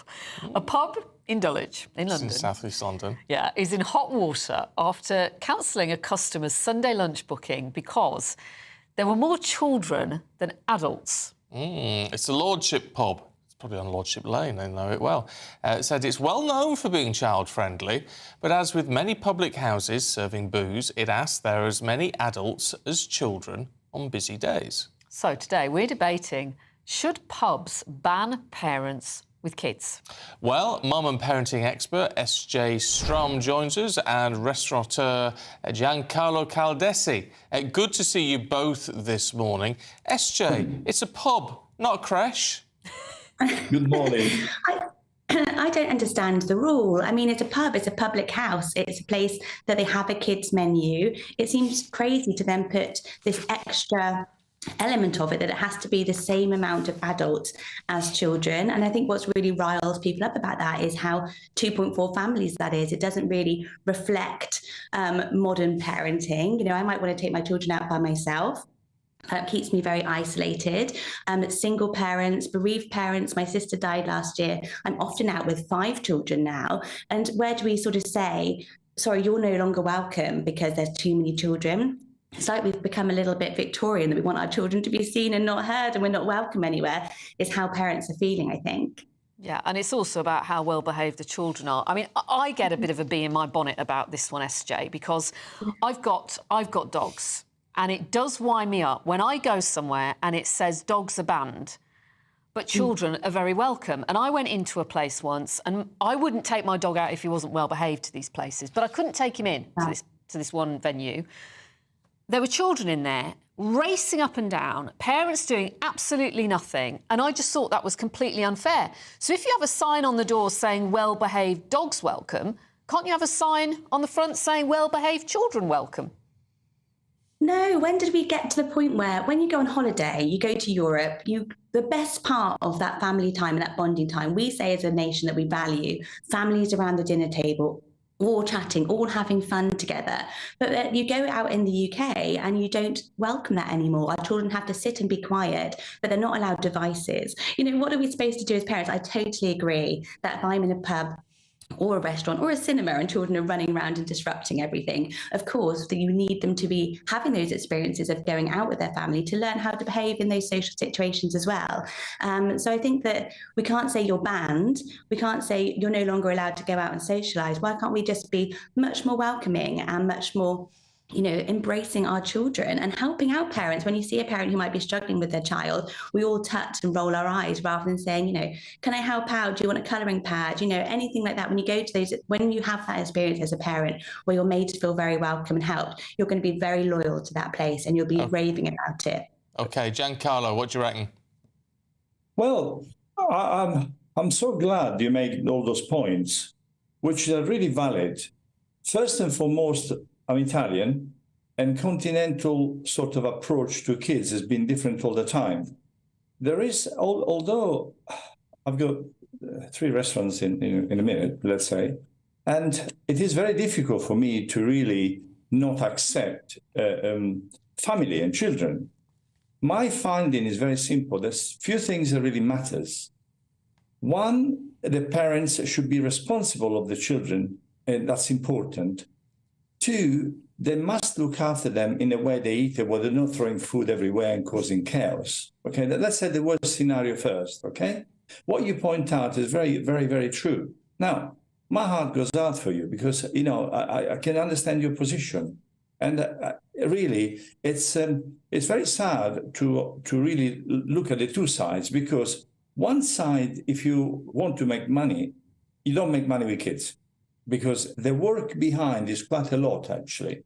The staff has to be look after the kids, the family. So it's a table taken of 7 people, 5 children.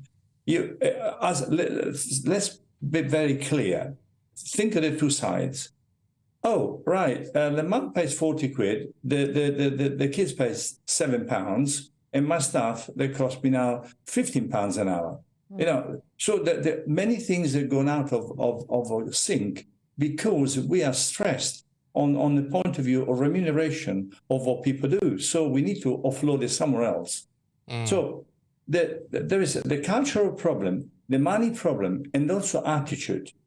Those things, they need to come together more equally. But also, I can tell you from bottom of my heart, I have children. I've had restaurants since 1988, and I have children that came to the restaurant even before they were born. Then they're born, they come in the front, first year party, birthday party in the restaurant, so 1 year. Now I have children that's 18th birthday and 21st birthday. They genuinely want to come to Calde's restaurant. But this is the truth. I mean, I can.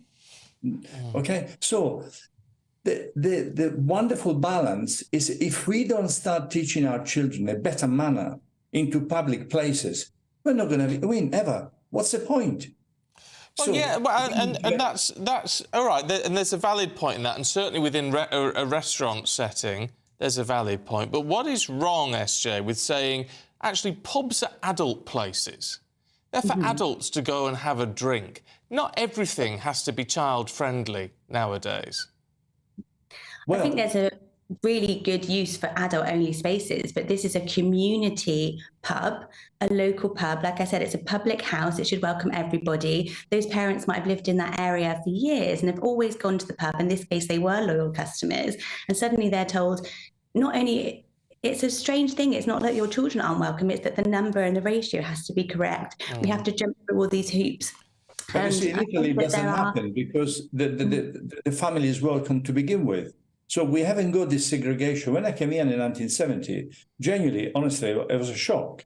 It truly was a shock to the pub where the child was not allowed. And you know, honestly, I touched somebody's pint and the guy wanted to kill me because I touched his pint. I'm voluntarily honest. So the things has changed so much. But the approach that we have in the continent, if you go to France, if you go to Spain, Italy, you've got a bar, children come, go. It's never been questioned, the drinking point. So I understand the pub, I understand the family, but I think we ought to really look a little bit at our own culture here. As I'm a British now, I got my British passport after 50 years.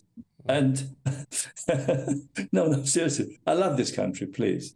And we need to look sincerely at our own affairs to make sure that our families, they are welcome no matter what, but also there has to be more respect from the other side as well. That's my view. We've got to leave it there. Giancarlo and SJ, thank you both very much indeed. If you've got a view on that, let us know. gbviews@gbnews.com. You do get places called family pubs, don't you? And a lot of them have got the play areas outside. I mean, it's fine in the summer, isn't it? Because the kids go out and, if it's a family pub, enjoy themselves, but if it's a pub, drives me mad. Kids running about. I just want a quiet drink. I know, I have been guilty of that. If I've seen loads of children at one end of the pub, I'm right at the other end. Yeah. Sorry. Anyway, look, if you want to see someone running riot in a bar, it's normally Aidan McGee. What have you got coming up for us? Thanks very much indeed. Well, we'll have more on England's progress in India, in Ranchi to be precise. India currently in bat, chasing down a total of 353. We'll also be looking ahead to the Carabao Cup final tomorrow. Liverpool v Chelsea at 3 p.m. More after the break. Every Sunday from 11, join Michael Portillo. There'll be topical discussion, looking at the week before and the week to come. So kick back and relax at 11 a.m. on Sundays on GB News with me, Michael Portillo. GB News, the People's Channel, Britain's news channel. Your weekend starts here with Friday Night Live with me, Mark Dolan, 8 till 9 on GB News. Big stories, big guests and big laughs as we get you ready for a cracking weekend. That's Friday Night Live with Mark Dolan. Fridays 8 till 9 on GB News. Bring your own drinks. The admission's free. Britain's newsroom, weekday mornings from 9:30. When you listen to Nigel Farage's assessment there, do you feel that maybe this is as good as it was going to get, given that we had the pandemic and it was inevitably always going to be a bit of a mixed bag? Well, I think it's a bit of a poor excuse from Nigel there that they haven't done it properly. The facts are, Nigel, that it's not worked. It's not going to work. Yes, we will rejoin. I mean, are we better off for it? Are they... Can I jump in there, Charlie? We're going to rejoin under which government? Because Labour aren't going to do that, unless you don't think... But I mean, it's going to be unavoidable not to join, because I think it's getting worse and worse for us. I mean, let me just say this. Are the NHS better because we're out of Europe? No, they're not, because they're not employing more staff. Is the building trade better off? No. Is travelling abroad or to the EU or staying in the EU, are we better off? No. Are we better off because foods rise because of the EU? No. Are we better off with imports and export? No, because they're taking longer. The overall result is that we're not better off. The killer point here is 57% of the public would now vote to remain. 33% would leave. Surely that's the telling point. It depends on the pollster, Charlie, because we were talking to a very good pollster earlier who said there's no enthusiasm for any change in a year. Maybe 10 years, they might be thinking about it. Belinda de Lucia, let's bring you in. I'm sure you want to react to what Charlie said. I mean, who would have thought that the UK wanting to run its own affairs and making our politicians more accountable would be so revolutionary? EU Parliament voted a majority to get rid of the vetoes, the last remaining scraps of democracy that the EU had. Now, luckily for EU citizens at the moment, you know, it means a treaty change to actually go forward. But that is the mood. The ever closer union. We have dodged a federalised, globalist, international, power-gobbling, anti-democratic organisation, and that's worth more than a few trade and travel perks for a few wealthy people in this country. Hear, hear. Belinda de Lucia, Charlie Mullins, great to see you both. I'm Andrew Doyle. Join me at 7 o'clock every Sunday night for Free Speech Nation, the show where I tackle the week's biggest stories in politics and current affairs with the help of my 2 comedian panellists and a variety of special guests. Free Speech Nation, Sunday nights from 7 on GB News, the People's Channel, Britain's news channel.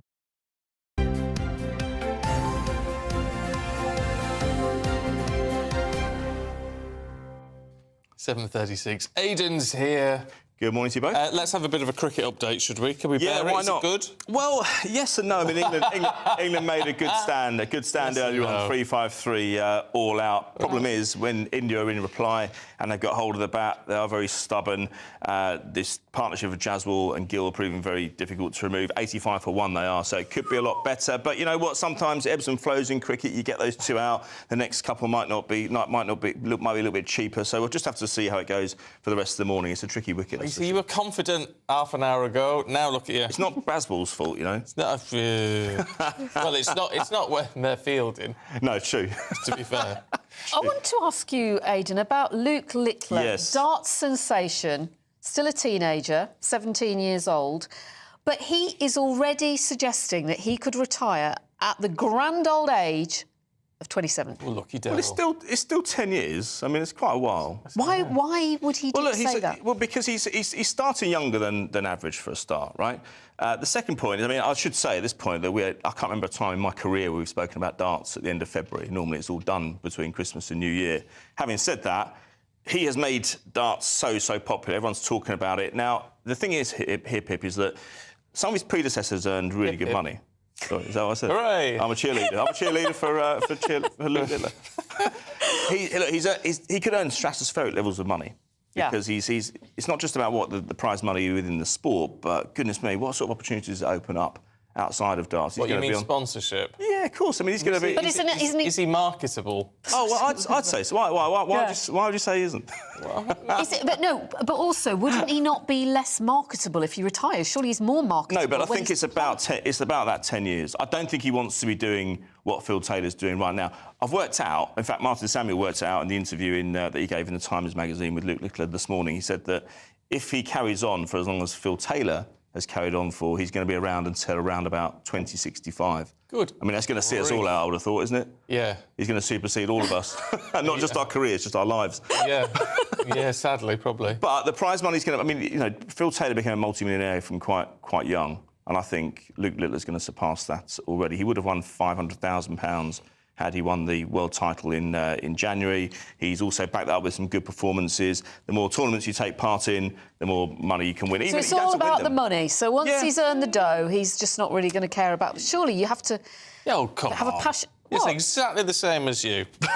And me. I love my job. Well, I love my job, but if I was a multi-millionaire, would you choose to spend it alongside me? I'm saying if Phil Taylor can carry on till whatever age he is... Yeah. I know. He's done it for years and earned a lot of money. Why wouldn't Luke? Well, it depends on your love for the sport. I mean, there are snooker. I mean, there's a snooker player called Judd Trump. What are you laughing at? I'd give it all for money. I'd give anything up for money. Would you?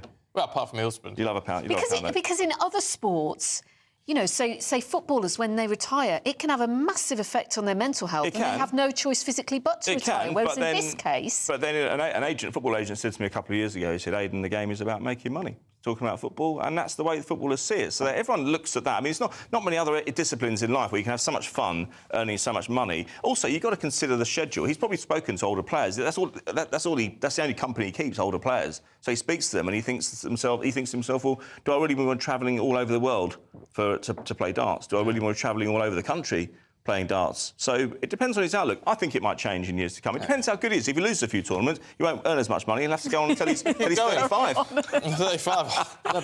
No, I don't blame him. I don't. No. If you've got the money, I always think people should get out on the top. And if you've got enough money to live your life doing just what you want, why wouldn't you do it?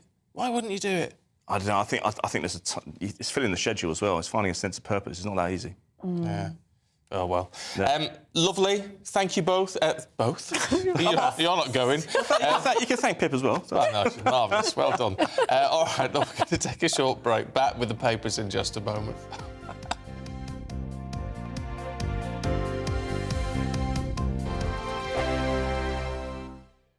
In the GB Newsroom, we bring you the news as it happens. With our team of dedicated journalists across the UK, we're ready to give you accurate reporting every day. When the news breaks, we'll be there with bulletins on GB News, the People's Channel, Britain's news channel. Lee Anderson's Real World. Fridays from 7 p.m. Dr. Jane Jones, who's the clinical lead for Care After Combat. Yeah. Jane, thanks for coming. And just tell me a little bit about your organisation. What do you do? OK, well, thank you for having me here so we can talk about Care After Combat. So we are an organisation, a charity, who work into the prison system, working with military veterans who've somehow got involved with the justice system and So there's quite a high population of ex-servicemen and women in our prisons. Why is that, do you think?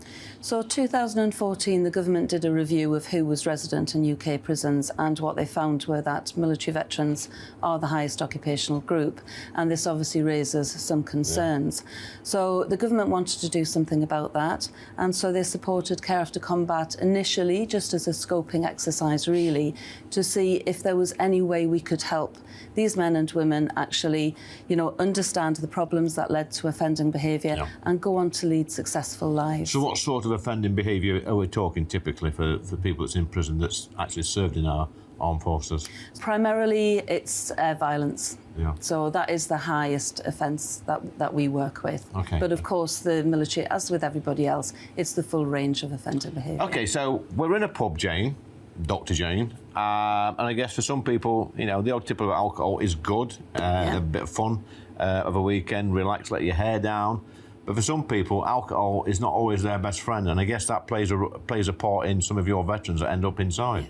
Absolutely. So, speaking from my own experience, a good 2/3 of the people I work with have some kind of mental health problem or mental health difficulty, struggling to either adapt into civilian life or with some of the traumas they've experienced during service. People might self-medicate with alcohol to manage some of those thoughts and feelings.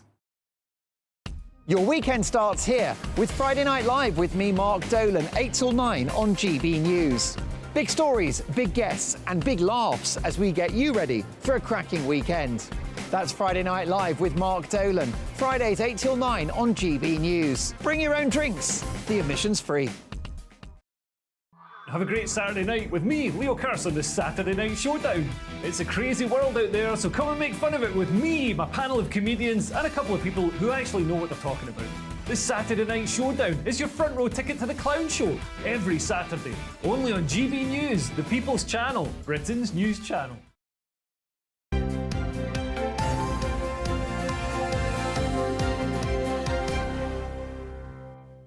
Time to go through the papers this morning with political editor of HuffPost UK, Kevin Schofield, and showbiz reporter extraordinaire, Stephanie Tetchy. I always have to build something in because, Stephanie, you are one of life's most very favourite Stop it, people. Stephen. You're making a black woman blush. Stop it. What are you after, Stephen? Do you know what? I just what think are you that after? in life you come across too few good people. Well, I'd agree with that. I would agree with that. It's true. Feeling very touched. I mean every word of it. Pay me now. OK. OK, Kevin, let's have a look at the Independent, should we? Ukraine. Yeah, so as you can imagine, there's a lot of Ukraine in the papers today. Second anniversary of the invasion, and the article in the Independent is basically saying, the war is in Ukraine, but this isn't just about Ukraine. This is a fight for the West, and it quotes one Ukrainian person saying, "If Ukraine loses, the West will be next. I don't want the world to be turned into a slaughtered mess." Now that is the fear, isn't it? Is that it's not as if Putin will just bank Ukraine if he was to succeed and then What's he got his eye on next? stop there. It's a question of what next. He's spoken before about wanting to rebuild, the Greater Russia, the old Soviet Union, and that is what's at stake, really. And also, if Trump becomes president, where does Ukraine stand then in terms of? Well, we even noticed it with the death of Navalny. Trump has very noticeably not criticised or blamed Putin for it at all. Although, on the other hand, he does say that if he had been president, the war would never have happened now.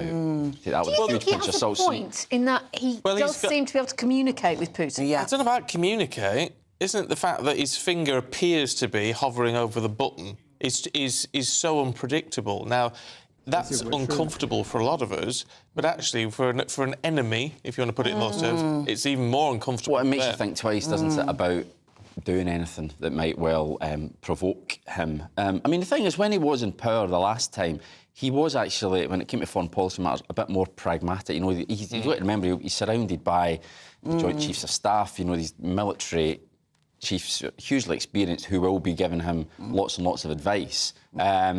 But it is an unknown, without But you a doubt. go from, it's like with North Korea, you sort of went from Rocket Man and all these very odd texts and tweets and all the rest of it, which we all thought it's something going to happen, to saying, oh, he's going to visit, which no other president could have done. No. And going, oh, he's a really nice guy, he sends me love letters and all Yeah, this. that's what I mean. He was quite actually pragmatic in the end. It goes from one extreme to the other. Yeah, well, that is the danger. He's not predictable. But is that far could be a from it. strength of Trump's when it comes with Putin? I would hate to say that. He seems to have this charismatic touch with those kind of controversial figures, as much as I don't think as Trump is charismatic in any other sphere of political life. He does seem to get it right in that sense. But I do like the independent piece, because I've been quite critical about the money and the amount of money we've been sending to Ukraine during the war, even though my heart does go out to them. But now I guess I see it as a bigger picture, of what it's at stake. OK. All right, let's have a smile, should we? Steph, on the front of the Mirror there, headline, King and Tonic. Yeah, the King's spirits have been lifted. He's received over 7,000 cards from well-wishers who are hoping that he makes a recovery from his diagnosis of cancer, and he says that he's been left, touched by the cards. Some of them have made him smile, some of them have made him cry. Most of them have been hand-drawn, which I think is beautiful, because I think that means a lot of effort has really been put into it. He says, I love that. I saw one there that sent recorded delivery or signed for, so they wanted to know it got there. Yeah. And we know that people who put their enclose their address will get a nice reply, although we've had one disgruntled person contacting us saying they've tried and nothing. Monica's written 5 times to the King. I We've know. put in self-addressed and stamped envelopes and still no reply. Maybe 6 times lucky, maybe. But one card that really touched him, it said, never give up and be brave, and apparently that brought the King to tears.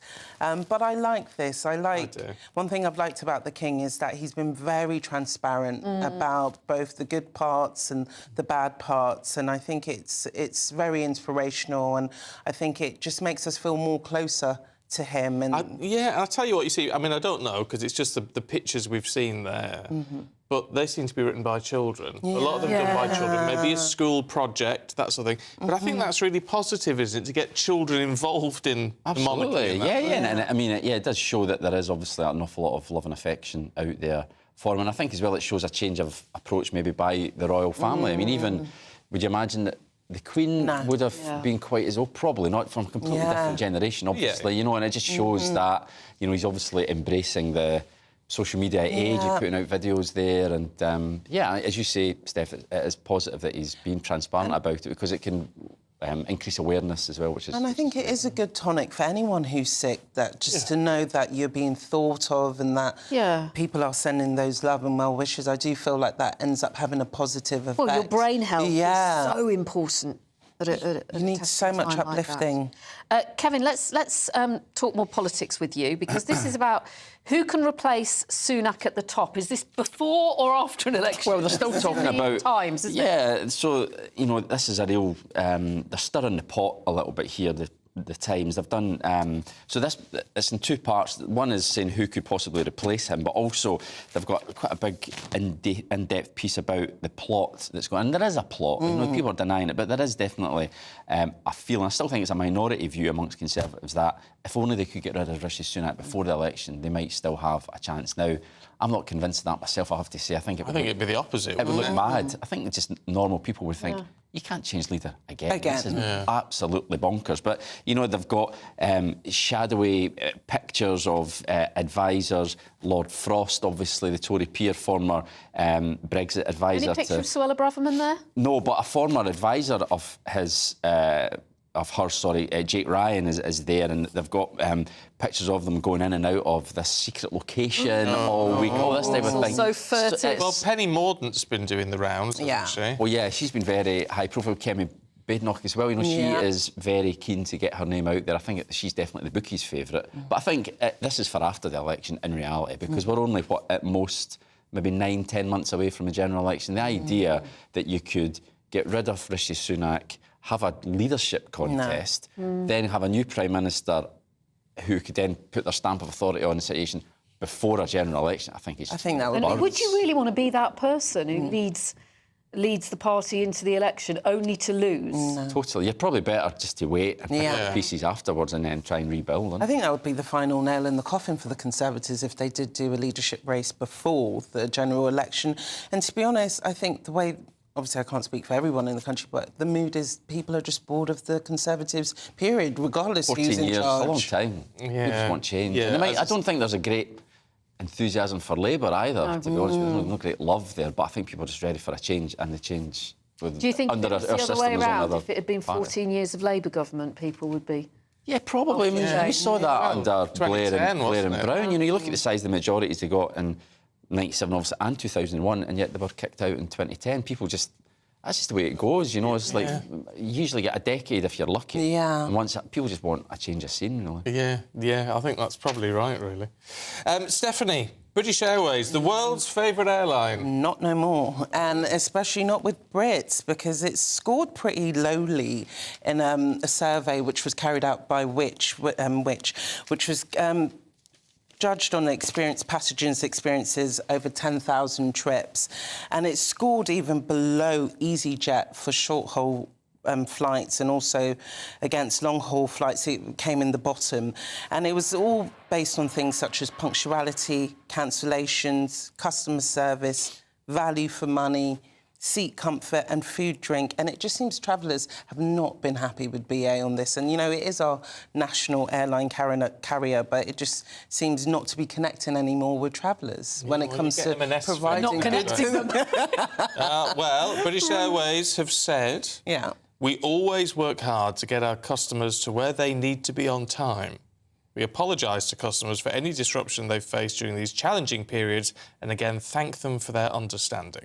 Yeah. I mean, from personal experience, I would say EasyJet are probably better, you know, for like long-haul flights. Actually, not just, sorry, for short-haul. Sorry, I meant short-haul. But not just for short-haul, you know, like over to the continent and what have you. Just from personal experience, whereas I've had some problems with BA, sometimes flying up to Scotland. So, yeah, I'm not surprised by that. I think the consumer has so much choice now when it comes to trying to book with an airline now. You just go on somewhere like Skyscanner, and BA is probably not at the top of the list when you are getting trips. You're getting so many competitive prices. Different airline carriers can get you there in shorter time. So BA does have a lot of stiff competition at the moment. Yeah, you do. I mean, that's what I do. I go on price.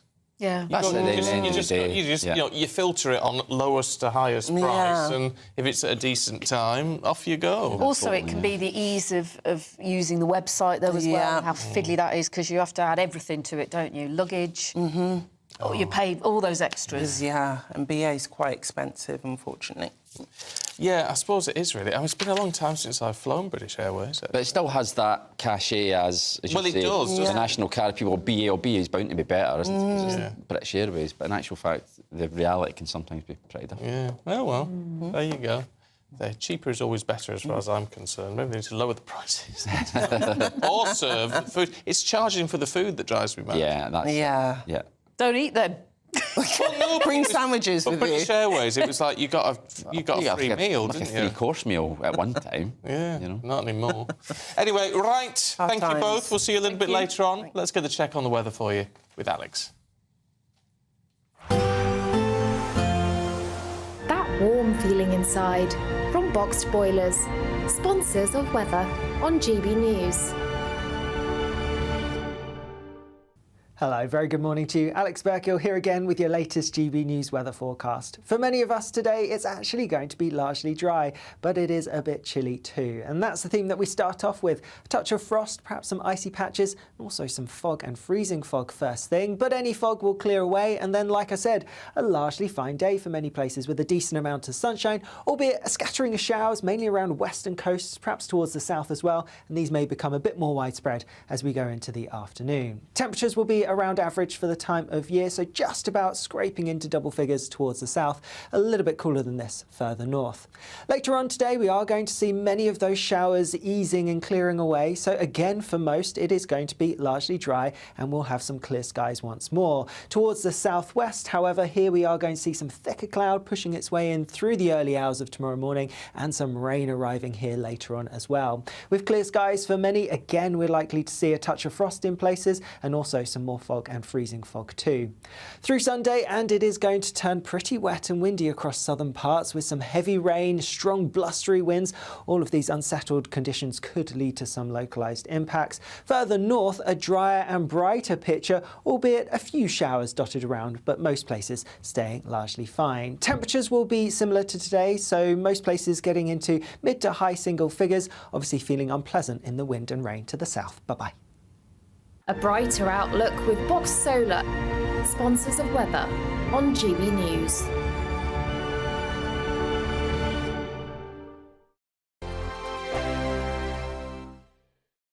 I'm Christopher Hope. And I'm Gloria Di Piero, bringing you PMQ's Live here on GB News. Every Wednesday, we'll bring you live coverage of Prime Minister's questions when Rishi Sunak and Sir Keir Starmer go head-to-head in the House of Commons. We'll be asking our viewers and listeners to submit the questions that they would like to put to the Prime Minister, and we'll put that to our panel of top politicians in our Westminster studio. That's PMQ's Live here on GB News, Britain's election channel.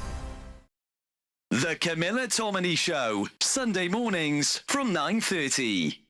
Questions to be answered, and there seemed to be a significant amount, does once again point its way to a public inquiry into exactly what happened in this case. Starmer's called for that. Would you call for that too? I certainly think that first of all, there's one thing that's happening now. The NHS have to order an independent inquiry. That's been done. So they've got to look at all the whys and wherefores of what happened with this man. If it appears that we're not getting sufficient depth and breadth to this, then I think having an inquiry with all the powers that brings would be extremely advantageous. What I don't want is some long-winded inquiry that will take years, by which time other people will have been put at risk and maybe other lives have lost. We know what the problems are here, Camilla. Law's been passed on this. This is all about making sure on the ground we implement the highest degree of monitoring in order to ensure the safety of the public. Has care in the community failed? I mean, it seems oxymoronic to say that it's care in the community in this case. We know that the number of psychiatric care beds has been slashed from 52,000 back in 2001 to 24,000 now. I've anecdotally, because I wrote my column about this in The Telegraph yesterday, received quite a lot of correspondence from people saying the situation with care in the community is dire. People aren't being adequately monitored. Was it a mistake to close down all of those mental institutions? I don't think we should go back to those days when we had those appalling institutions where we just lock people away and forget about them, and not just mental health people, but autistic people and disabled people. Horrific way to treat individuals, and you know I campaign on that a lot. I know. However, I think if we move into a more community-based approach, which can be really good for many, many people who are on the spectrum and on that scale of mental health, we have to remember there will be a small but significant number who will continue to pose a danger. Okay. And that's why monitoring is so important. I'm Michelle Dewberry, and I'm not here to tell you what to think. I'd much rather hear what you have to say. So send in your opinions to gbviews@gbnews.com. Keep them clean, and you never know, I might read them out. With my panel here on Jubes & Co, we debate, we get stuck into the issues of the day on a show where all views are welcome, especially yours. GB News, the People's Channel, Britain's news channel.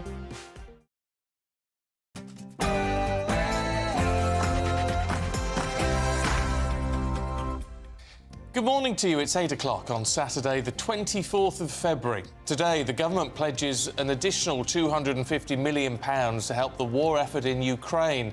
Today marks the second anniversary since Russia's invasion.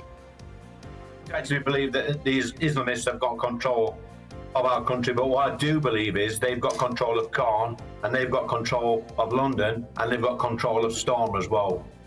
Politicians from all parties have hit out at Tory MP Lee Anderson following his divisive remarks about London Mayor Sadiq Khan. More than 1 million operations cancelled as junior doctors start a new wave of strikes over pay. Never give up, be brave. King Charles reads letters from well-wishers as the White House says that Prince Harry's memoir is not proof that he took drugs. And should people who work past state retirement age pay more tax? We'll debate that a little bit later on. We're just a few months out from the Paris Summer Olympics. We're very excited to be joined right here in the studio by Olympic gold medalist Duncan Goodhue, who wants to encourage young swimming hopefuls into the pool. We'll be finding out how he plans to do it. Morning. If it's dry weather you're after, then today brings some good news for most of us, but some heavy rain and strong winds in the south tomorrow. I'll have the full forecast shortly.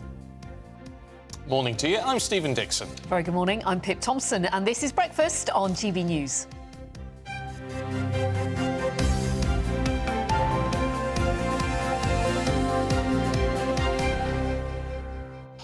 Loads of you getting in touch on children in pubs. Love this. Chris says, for me and my husband, going out for a meal on a pension is a real treat. It's not cheap. We don't want a rare and expensive pleasure ruined by little children being told by irresponsible parents to discover manners while spoiling our meal. It's all about behaviour. I always compliment well-behaved children near us in restaurants. I wouldn't have dared misbehave in a pub or anything. Not that we went to restaurants and things, we didn't have the money. But I wouldn't have misbehaved in public. My mother would have throttled me. Yeah, same here. Judy, good morning. I haven't got a problem with kids that are under control in pubs with eating places, but cannot understand why parents let them go wild and don't say anything. It's not fair on people who just want a quiet meal. Craig says, whenever I book a table for a meal online in a pub, under special requirements, I always put away from noisy kids. I don't see why a meal out with friends should be turned into a chore. And Alan, remember when... I don't remember this, Alan, but anyway, maybe I'm not old enough. Remember when most pubs had a children's room, bottle of Coke and a packet of crisps, and you had to stay in there? Then the pubs all got rid of them in favour of becoming family-friendly. Yeah, I've got a vague recollection. I don't remember this at all. Yeah, he sort of shoved them in there and, yeah, gave them a drink and a bag of crisps and picked them up in an hour. Sounds like a barrel of laughs, that does, if you were a little one. I just sort of think... I've just got... Pubs are for adults. It's where you go for a drink. Well, yeah, but if it's a big enough pub, you can maybe have different areas, can't you? It's like kids aren't allowed at the bar. Have them away from the bar. But like we say, it's well-behaved children, that's different. Fine. Teenage children, older teenage children, that's different. If it's a family pub, then fine. You know, if it's geared for families and not where you just go for a pint with your mates or a nice romantic meal, fine. Yeah, I've got to be very careful. My mother-in-law takes her grandson out to the pub quite a lot. Yeah, do be careful. It might be a bit late. Sorry, ma'am. But he's very well behaved, obviously. Keep your thoughts coming through. GBviews at gbnews.com on that one. The government has pledged an additional £250 million to help the war effort in Ukraine, as today marks the second anniversary of Russia's illegal invasion of Ukraine, which prompted thousands of men and women to enlist to defend their country. Thousands of people also had to flee the country, women and children especially. And in all that time, the UK has offered its support, providing not just billions of pounds worth of weaponry, but also essential military training. Well, our reporter Ray Addison joined some Ukrainian soldiers who are training on British soil. Smoke, rubble and destroyed buildings. Since Russia's invasion, Ukrainian soldiers have become used to scenes like this. But these recruits are a long way from their homeland. Here at a secret training camp in the West Country, Zelensky's last line of defence is being taught the art of urban warfare. Until 3 weeks ago, Volodymyr was a taxi driver in western Ukraine. He told me he gave that life up when he realised the military was desperately in need of more support. He's now urging everyone to enlist and fight.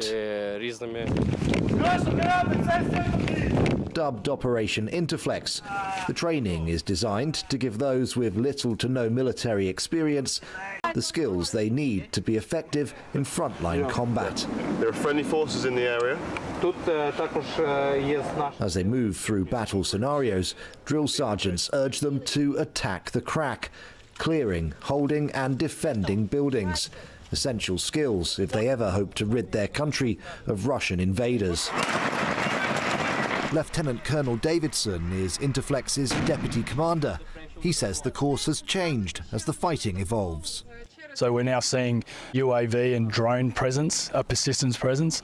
We're also seeing greater minefield depth and IEDs being employed in those trenches. So it's areas like that that we've concentrated on, and the Ukrainians are bringing forward those lessons into our training.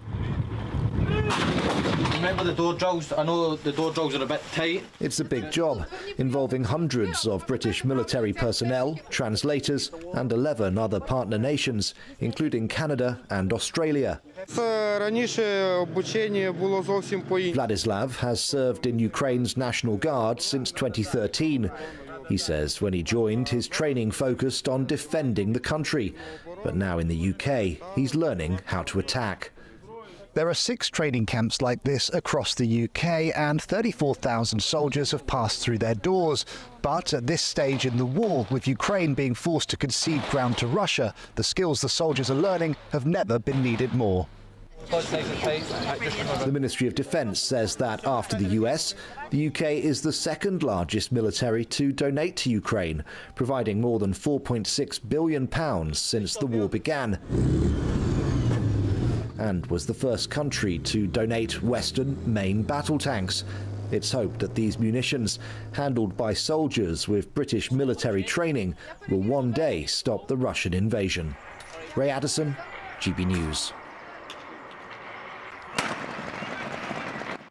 Well, let's talk to the head of the Centre for Civil Liberties in Ukraine, Alexandra Matvichuk. Very good to see you this morning. The tragedy of this, or the ongoing tragedy, is 2 years on and still no end in sight. I mean, nothing on the horizon. We approach into this second anniversary of large-scale war in a very difficult situation. When Putin is preparing for a long, protracted war, and officially Russia will spend their 40% of their budget for military expenses, and the military support to Ukraine in the United States is blocked. But in these difficult circumstances, we Ukrainians have no other choice. We have to fight. Because if we stop fighting, there will be no more us in this genocidal war. What do you say to those people, Alexandra, who might tell us that the war's into its 3rd year now, Putin ain't going anywhere, it's time for some sort of compromise settlement? But Putin will not stop. This war is going not for 2 years. This war is going for 10 years. And how Putin was used the previous 8 years, when we have so-called peace agreement. Putin transferred Crimean Peninsula into powerful military base. Putin planned this attack. Putin prepared Russia for bypassing the sanctions and started the full-scale invasion. The truth is that if we not be able to stop Putin in Ukraine, he will go further. The question is how to stop him, though, isn't it? Because he seems determined to carry on, and the people behind him seem determined to carry on. So even getting rid of Putin wouldn't make much difference. But we lack weapons to defend our country, our people, and freedom in our region. And the answer is very easy. Provide us military support. Because when large-scale invasion started, the civilized world told, let's help Ukraine not to fail. But this is a huge difference between let's help Ukraine not to fail and let's help Ukraine to win. And we can practically measure this difference in speed of sanctions, in gravity of decision, in types of weapons. And very finally, Alexandra, just how are you? This war's been going on for 2 years. I can't imagine the psychological impact. How are you, your family, your friends? It's very difficult to describe what does it mean to live during the large-scale war. To live during the large-scale war means that everything which you call normal life, it's ruined. You live in total uncertainty. You can't plan not just your day, but your next several hours. And you live in the constant fear for your beloved ones. This is a large-scale war. OK. Alexandra Matvichuk, we appreciate your time today. Thanks very much indeed. Now, politicians have hit out at the Tory MP Lee Anderson after he made what some say are divisive comments about the London Mayor Sadiq Khan and Sir Keir Starmer. This is what he said.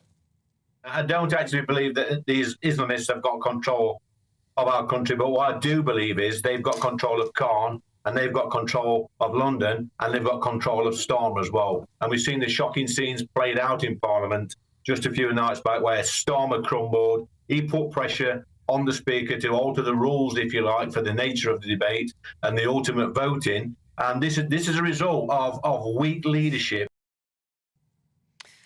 Well, this comes as the former Home Secretary Suella Braverman claimed that Islamists were in charge of Britain following the Gaza ceasefire debate. Well, let's talk to political commentator John Oxley, who's here in the studio. Morning to you, John. Good morning. Does he have a point, maybe not phrased in the best way possible, but does he have a point that Parliament and politicians are cowing to a very vocal minority? I'm not sure about cowing, but what we are seeing is, they are being influenced in their decision-making. And, a number of people said this week, a number of parliamentarians said around this debate that one of the things that had been weighing on their mind had been the threats that had come from a very small, very passionate, very extreme minority of the people involved in this issue. So I'm not sure we are cowing, but certainly we are seeing a growing threat, and it is playing on the minds of our politicians, and it is playing into how they behave and how they conduct themselves. And how is the Tory party, how is Rishi Sunak likely to respond to Lee Anderson's comments? I mean, there's calls, aren't there, this morning for him to lose the Conservative whip. Is that a possibility? It's certainly a possibility. One of the things that's notable here is the criticism is coming from across the political spectrum. Obviously, the Labour Party and the Lib Dems have been very forthright, but you've got people, I think Sajid Javid said these were ridiculous comments. A lot of Conservative MPs have criticised them. So it's becoming an internal issue with within the Conservative Party. And recently, the Conservatives went very aggressively at Labour over comments their candidate made in Rochdale. So it's certainly in the sort of territory where it will be a conscious decision not to take the whip off him if that's the decision they reach. But doesn't he have a point in this, if only in the sense that it seemed to influence what happened on Wednesday, which was a complete chaos in the House of Commons. Well, it poisons democracy. Yeah, I think, as I said before, these things are playing into the way decision makers are responding. But I think there's a difference between that and sort of creating this idea that, the Labour Party in various different factions is sort of acting as the tool. Is language the problem here, in the sense that he said controlling, which is slightly strange, but also even just the term Islamist, which can be misinterpreted. Islamic extremist is a bit more clear. Yeah, I think, what the sort of technical term about Islamism is where you believe in this very politicised form of the Islamic faith, which is very different from what a lot of ordinary Muslims believe. And I think, just as lots of Tories aren't very happy when they're, called, similar to the far right, the same thing exists. And we have to be very careful, partly because if we're going to deal with this as a serious issue, and it is a serious issue, we have to be clear about what we're actually fighting against. And all this, we know, is happening at a time where, since October the 7th, anti-Semitism has rocketed, Islamophobia has rocketed, anti-Muslim hate has gone up. So it's a tinderbox. It is, absolutely. And one of the things that we've seen, just sort of linking the last two stories, in the last couple of days, there's been reports that in Germany, it's been found that a lot of this has been stirred by Russian intelligence, and some of the attacks on synagogues there were actually done by the Russians to try and increase that tension inside our own communities. Oh, got to be so careful with all of this, haven't we? It looked really good to see you this morning. Thank you very much indeed. Thank you. Now, junior doctors across England have taken to the picket lines again. This time it's a 5-day walkout over that ongoing pay dispute with the government, and it's their 10th strike action. This comes as more than 1 million operations have been cancelled. 7 million people are awaiting treatment. Well, we're joined by former NHS Trust Chairman Roy Lilly. Good morning to you, Roy. Yet again, it's patients that are suffering. I mean, how many more strikes is it going to take before these two sides just talk? Yes, I'd like to bang their heads together, actually. Well, 1.3, I think 1.4 million people have been bounced off the waiting lists, which is, you know, a huge problem for a lot of people and their families. How much longer? Well, the current strike mandate for junior doctors actually runs out in this month, so they have to reballot, and they're in the process of reballoting now. Last year, we lost 1 in 8 days to strikes, one way or the other. And it's hugely disruptive for people running the NHS and running hospitals and so on. And so what happens from here, I don't know. I mean, it's pretty obvious that, you know, asking for a 35% uplift, nobody in their right mind thinks that's going to happen. The knock-on lifetime cost of a 35% uplift, including employers' contributions to pensions and national insurance and all the rest of it, is huge. It's just not affordable in one go. And the junior doctors, I think, well, I mean, they when they're on strike, the BMA doesn't actually pay strike fund, the strike money. There is no strike fund from the BMA, despite it being a very wealthy union. And so the doctors lose a lot of money every time they go on strike, and you know, apart from the damage that it does to patients and the NHS. So what happens from here, I don't know. It'll be interesting to see what the upshot of the ballot is this time around. My guess is, I think quite a lot of doctors may well say, well, look, you know, we've had just over a 10%. It's better than the offers that the nurses had and the paramedics. Let's wait and see what the incoming Labour government's going to do for us. So I'm not... Sorry, yes. Yeah, I was just going to say, Roy, who's to blame for the fact that we aren't reaching a resolution on this? Is it the unions for just simply demanding far too much, or is it down to the government for not willing to sit round the table? Well, the 35%, it depends how you do the calculations, but broadly speaking, you can make a case for 35% if you look at the actual value of their wage packet and feedback in inflation. So that's on the retail price index. That's, if you use that calculation, you get 35%. There's another way of doing it with the consumer price index, which is a smaller amount of money. So, I mean, there's some negotiation to be done around that. Why aren't they talking? Well, the government has said, Victoria Atkins, the current Secretary of State for Health, and her predecessor, Steve Barclay, they both said, we won't talk to you all the time you're striking or there is the threat of strike. The junior doctors say, well, look, you know, we've got to keep the threat of strike to keep everybody's attention focused on this. And so neither side will talk to each other. There were some talks a couple of months ago, but they didn't get anywhere. But at the end of the day, you know, you have to stop this silly precondition nonsense and just sit down and talk. Because the one thing we all know is, you know, whether you have a row with your wife, the bloke next door, or in the workplace, you end up with having to talk about your problems. And so you have to sit down and have a talk. I mean, the solution to this, I think, is something like a 3-year package, something like that, to try and get the doctors back onto some sort of wage parity. But it's their own fault. I mean, they've had a dozy trade union who's let the value of their wage packet slide over 10 years. Now they want to reinstate their value all in one go, and it's just not practical. Roy, as always, it's good to see you. Thanks very much indeed. Talks a lot of sense, does Roy Lilly. I have to say, don't mince his words. Yeah, he's very straightforward. We like that, don't we? We do. And someone else who's straightforward, hopefully it is straightforward, the weather with Alex Burkill. Hello, very good morning to you. Alex Burkill here again with your latest GB News weather forecast. For many of us today, it's actually going to be largely dry, but it is a bit chilly too. And that's the theme that we start off with. A touch of frost, perhaps some icy patches, and also some fog and freezing fog first thing. But any fog will clear away, and then, like I said, a largely fine day for many places with a decent amount of sunshine, albeit a scattering of showers, mainly around western coasts, perhaps towards the south as well. And these may become a bit more widespread as we go into the afternoon. Temperatures will be around average for the time of year, so just about scraping into double figures towards the south. A little bit cooler than this further north.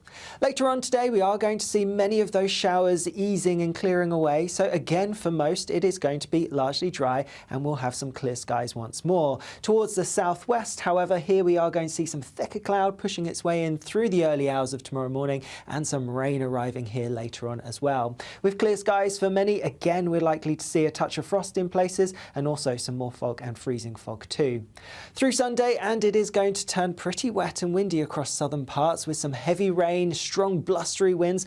All of these unsettled conditions could lead to some localised impacts. Further north, a drier and brighter picture, albeit a few showers dotted around, but most places staying largely fine. Temperatures will be similar to today, so most places getting into mid to high single figures, obviously feeling unpleasant in the wind and rain to the south. Bye-bye. Lovely stuff. Well, I say lovely stuff. It's cold and horrible, but you know, what can you do? We've got the sport heading your way. That'll cheer you up, Aidan. Yes, indeed. Something different this hour. We are joined, I'm delighted to say, by the former Olympic swimming legend Duncan Goodhue. I think he got a gold in the Moscow Games in 1980. We'll be hearing his plans to entice more young swimming hopefuls into the pool after the break.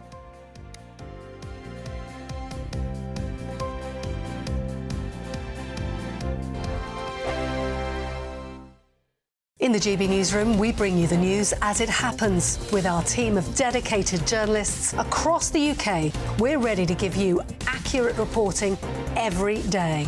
When the news breaks, we'll be there with bulletins on GB News, the People's Channel, Britain's news channel. Lee Anderson's Real World. Fridays from 7 p.m. Dr. Jane Jones, who's the clinical lead for Care After Combat. Yep. Jane, thanks for coming. And just tell me a little bit about your organisation. What do you do? OK, well, thank you for having me here so we can talk about Care After Combat. So we are an organisation, a charity, who work into the prison system, working with military veterans who've somehow got involved with the justice system and...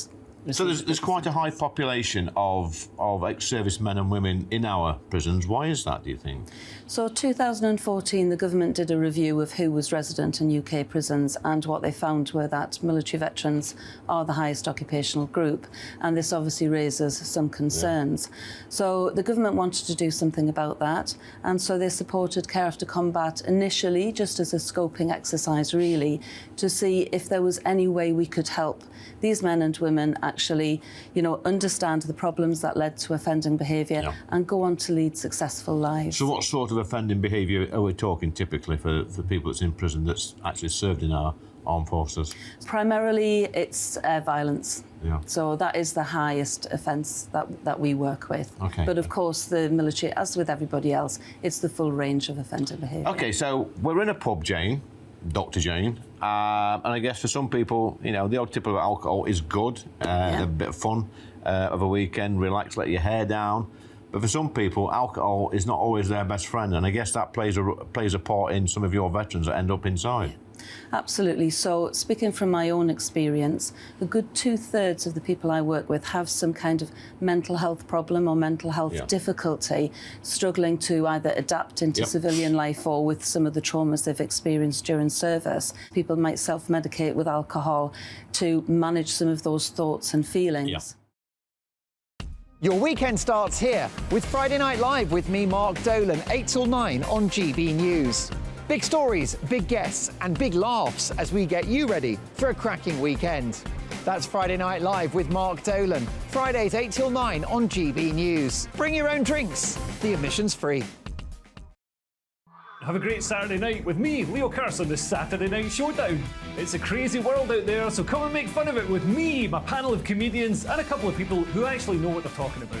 This Saturday Night Showdown is your front row ticket to the clown show every Saturday, only on GB News, the People's Channel, Britain's news channel.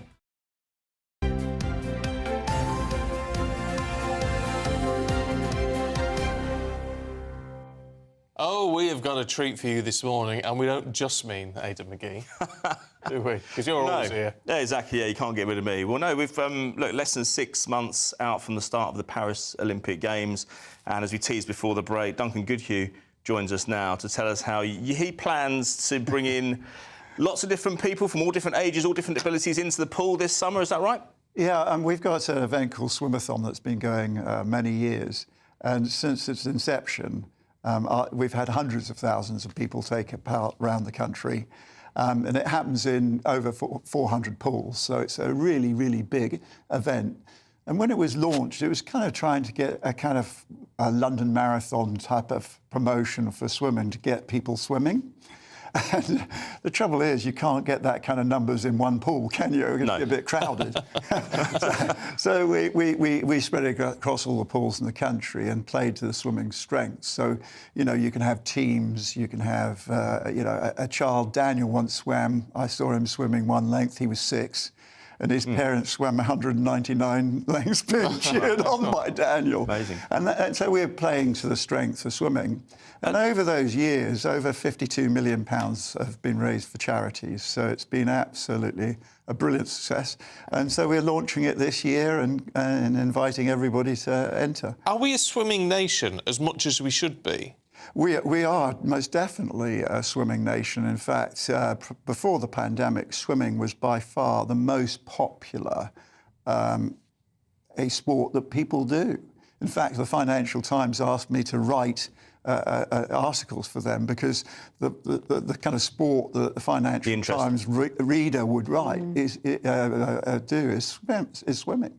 Talk to me about the health benefits as well, Duncan, if you would, because it's a good all-over body workout, isn't it? Yeah, I mean, swimming is the most complete exercise you can do. It's the best strategy for long-term good health. And a lot of a kind of research has been done around how it affects you internally. And there was one study that says it makes you 20 years younger inside. Wow. Oh, well, you know. Sadly, not outside. We'll have some of that, Stephen. Well, what about you then? Because obviously you were part of, you know, our childhood. Oh, yeah. You know, in the 80s. Do you still swim? Well, how often? Well, 1 swim day is a good day. 2 swim days a great day. I try and swim every day, but the reality is, you know, life is busy and you don't get to swim every day. And in a sense, Swimathon to me has been, and what it has been to thousands and hundreds of thousands of people over the years, is its commitment to take part in an event. And as a consequence, you know, you tend to, on a Friday evening, get out and get your swimming suit on and go swimming. So it really, really benefits you to have something to aim for. The next part is Swimathon's about, you know, charity too. And we got Marie Curie this year, which is, as we all know, this incredible end-of-life care support charity, and Cancer Research UK, which, my goodness me, they're the leading cancer research charity in the world. We need people to headline it, though, don't we? I mean, it's always something. But I've interviewed you a few times over the years. But you came to my school in the 1980s, huge star, still get excited. Everyone knows the name Duncan Goodhue. Everybody knows it in this country. Why is it that we haven't got quite the same kudos around it now with a big name, have we? Well, I was fortunate, you know. I lost all my hair. I haven't gone grey, so I haven't really changed very much. In addition to that, you know, I've been lucky to be able to help things I really care about, and you know, you get out there and do things, and people hear about it. And it's good to meet you again all these years later, a long time ago. You've grown up a little bit. You remember him very well, don't you, Duncan? Nod your head, say yes. Yeah, I know. After I had a swim in the lakes. No, but life is about getting out there, isn't it, and doing things. And I've always really been passionate about swimming. And you asked me about the health benefits. Yeah. You know, it's something that when I swim, I feel better about myself. And there's physical reasons behind it. It's endorphins that you created through exercise are a painkiller that lasts 48 hours. And all of that makes you a better person. Yeah. What about... Oh, no, we're out of time, mate. Oh, we're out of time. Don't Well, if anybody wants to take part, it's swimathon.org. Jump in, it's the end of April. There you go. Brilliant. Well, that's a perfect plug for it. Duncan, it's really good to see you. Thank you very much indeed. I'm sorry we've got to cut it slightly shorter than we would have liked, but we've got the Defence Secretary, John Healey, lining up. We're going to talk to him in just a moment.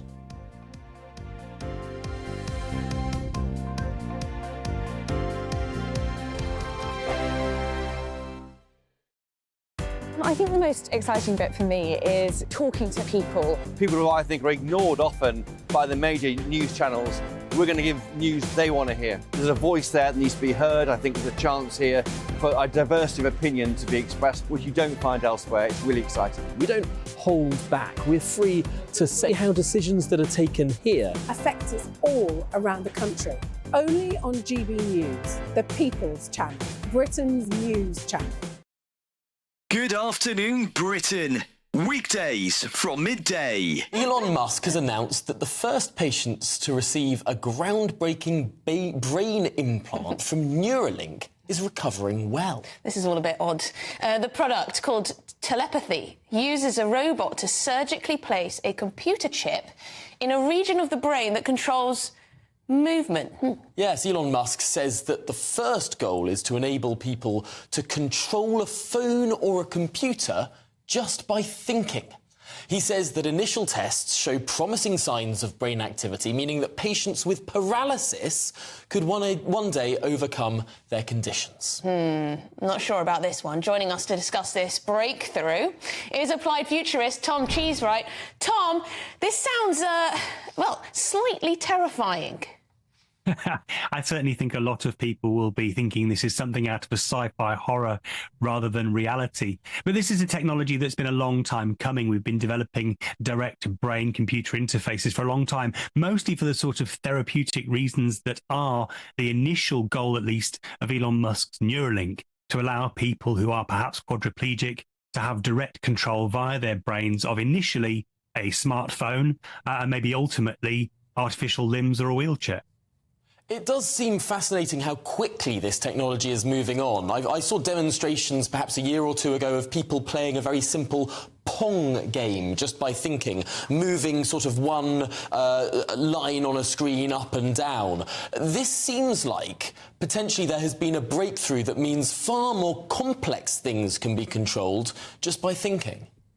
Well, there's lots of different aspects to this technology. The initial attempts to interface with the brain used actually quite thick prongs almost that went into the brain, and they were quite solid, and so if the brain moved, they could potentially cause damage.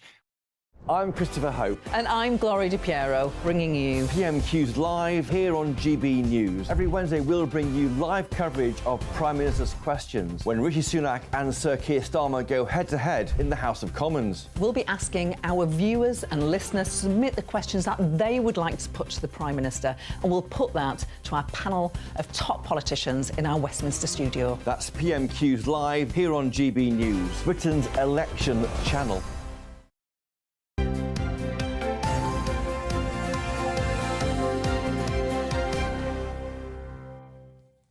Earlier, I teased, mistakenly, Defence Secretary John Healey's shadow, of course. He joins us now.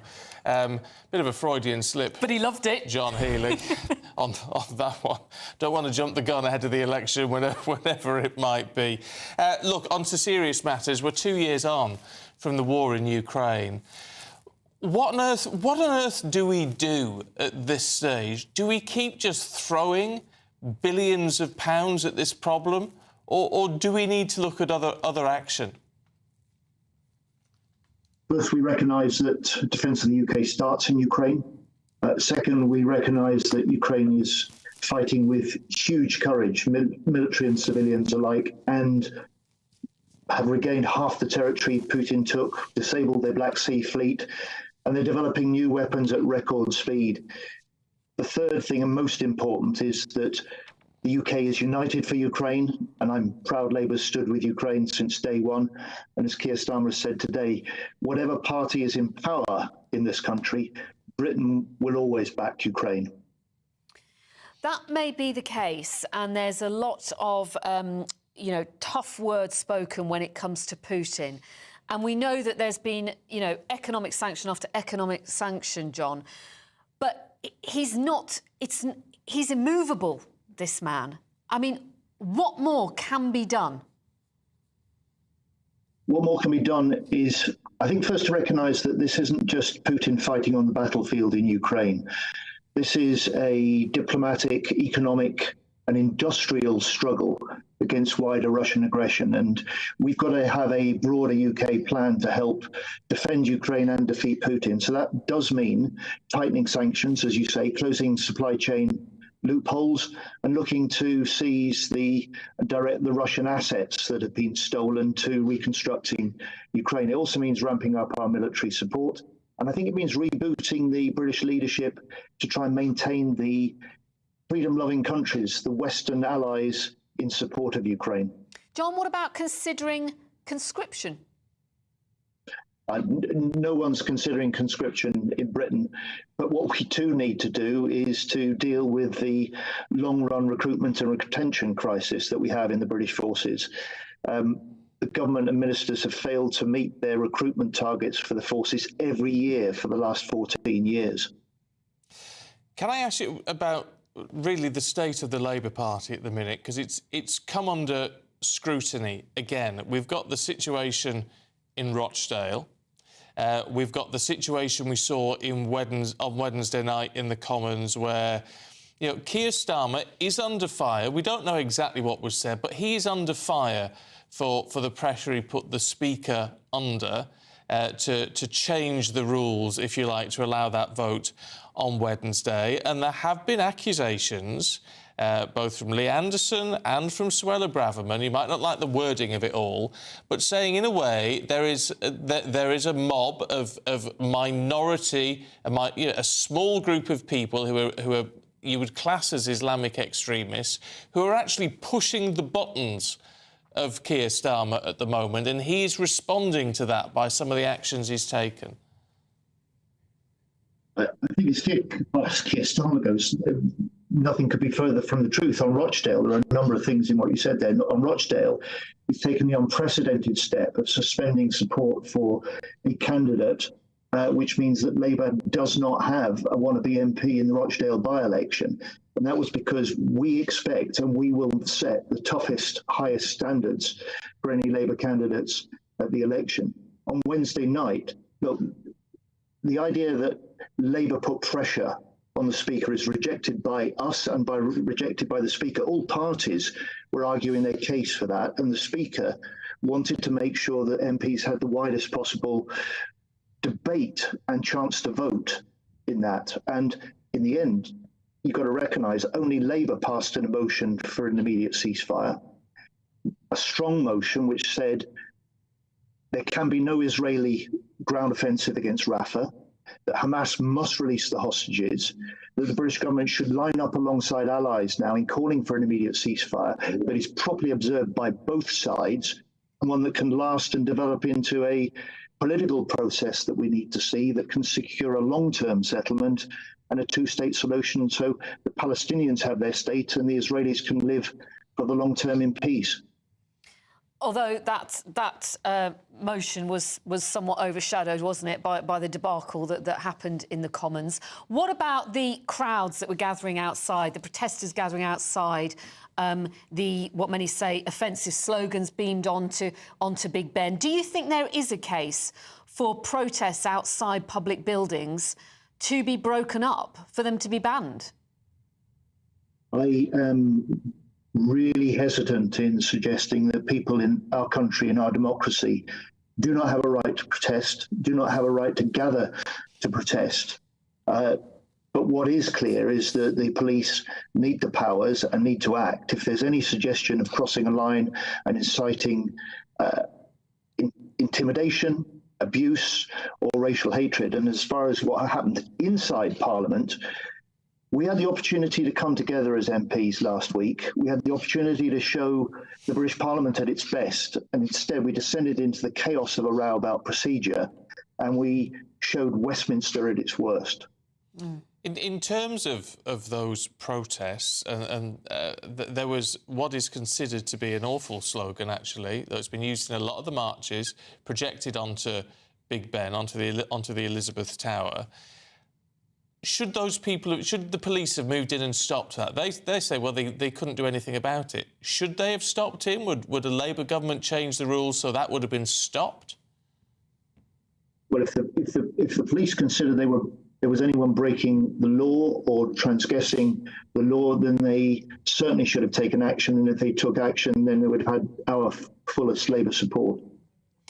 And just when you look back, say, John, to, 10 years ago, the steps that you have to take to protect yourself as an MP, as a public servant, has that very much changed? And how do you feel about that? Yes, it has changed. It's particularly changed for the staff that work for us. And this is the case for all MPs of all parties, and particularly those staff who work in our constituencies with us. The level of abuse, the sort of language we suffer. I, like many MPs of all parties, have had death threats.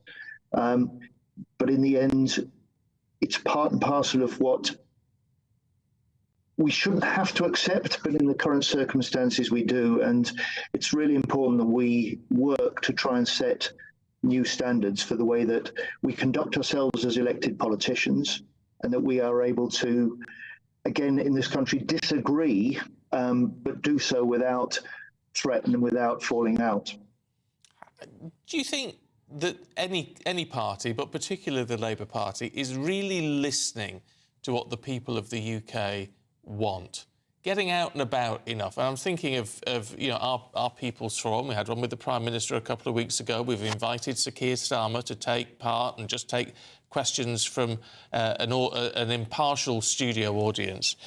How much, really, do you think the shadow front bench is in tune with what the people of this country want? I think every elected politician, if they lose touch with the people, they get rejected by the people. And I'm speaking to you from Rotherham. I live in Rotherham.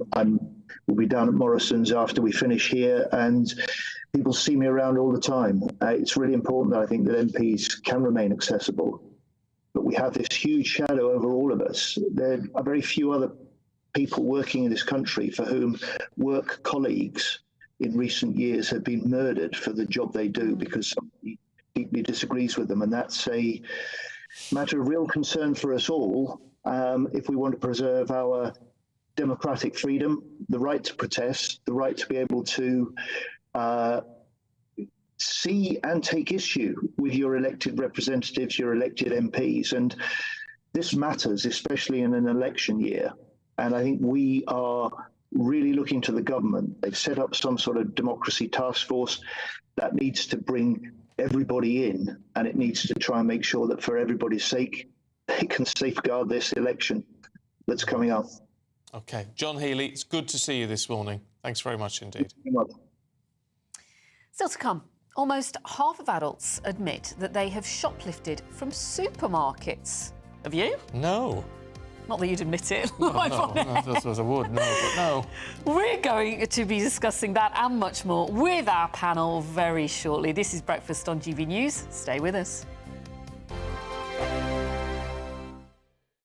Tired of the usual focus-tested, pre-prepared Westminster runaround? Well, so am I. So you want higher taxes? Is your department to blame for this? Are you rethinking this policy? Every Sunday at 9:30, I'll be sitting down with those in power to get the truth about the issues affecting you. Let's be honest, we've known about the cost pressures of this project for years, not months. That's the Camilla Tominey Show, a politics show with personality. On GB News, the People's Channel, Britain's news channel. Patrick Christie's Tonight. Weekdays from 9 p.m. So a new poll has revealed that Gen Z or Gen Z, I don't know how I'm supposed to say it, and British boys and men are more likely to believe that feminism has done more harm than good when compared with older respondents. So the polling also found that a quarter of UK males aged 16 to 29 believe it's harder to be a man than a woman, with 1 in 5 looking favourably upon controversial influencer Andrew Tate.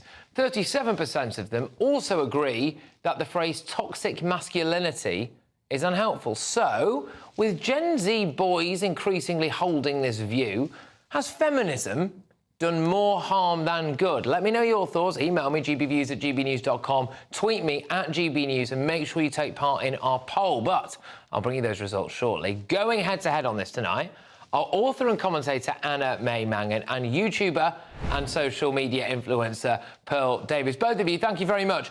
Pearl, I'll start with you. Has feminism done more harm than good, especially when it comes to these Gen Z boys?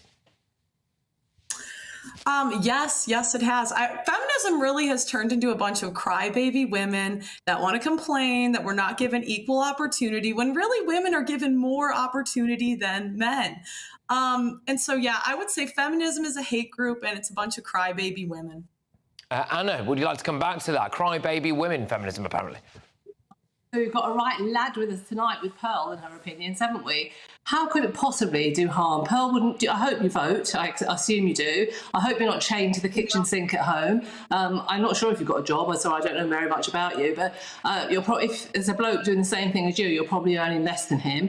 So, of course, feminism is something that it got us the vote in the first place, and it's still doing a power of good. It's just whingy men, and actually, I changed that. They're lads, they're not men. 2024, a battleground year. The year the nation decides. As the parties gear up their campaigns for the next general election. Who will be left standing when the British people make one of the biggest decisions of their lives? Who will rise? And who will fall? Let's find out together. For every moment, the highs, the lows, the twists and turns. We'll be with you for every step of this journey. In 2024, GB News is Britain's election channel.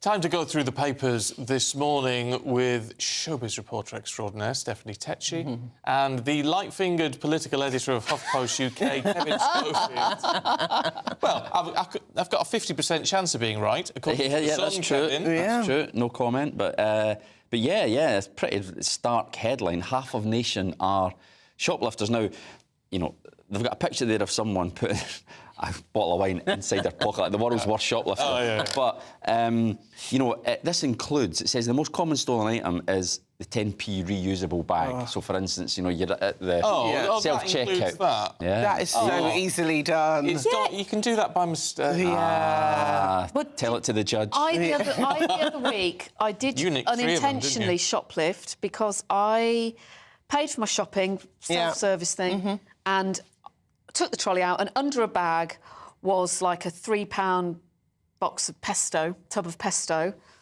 And I did have that moment where I thought... Did you go back and pay for are it? they really going to miss it?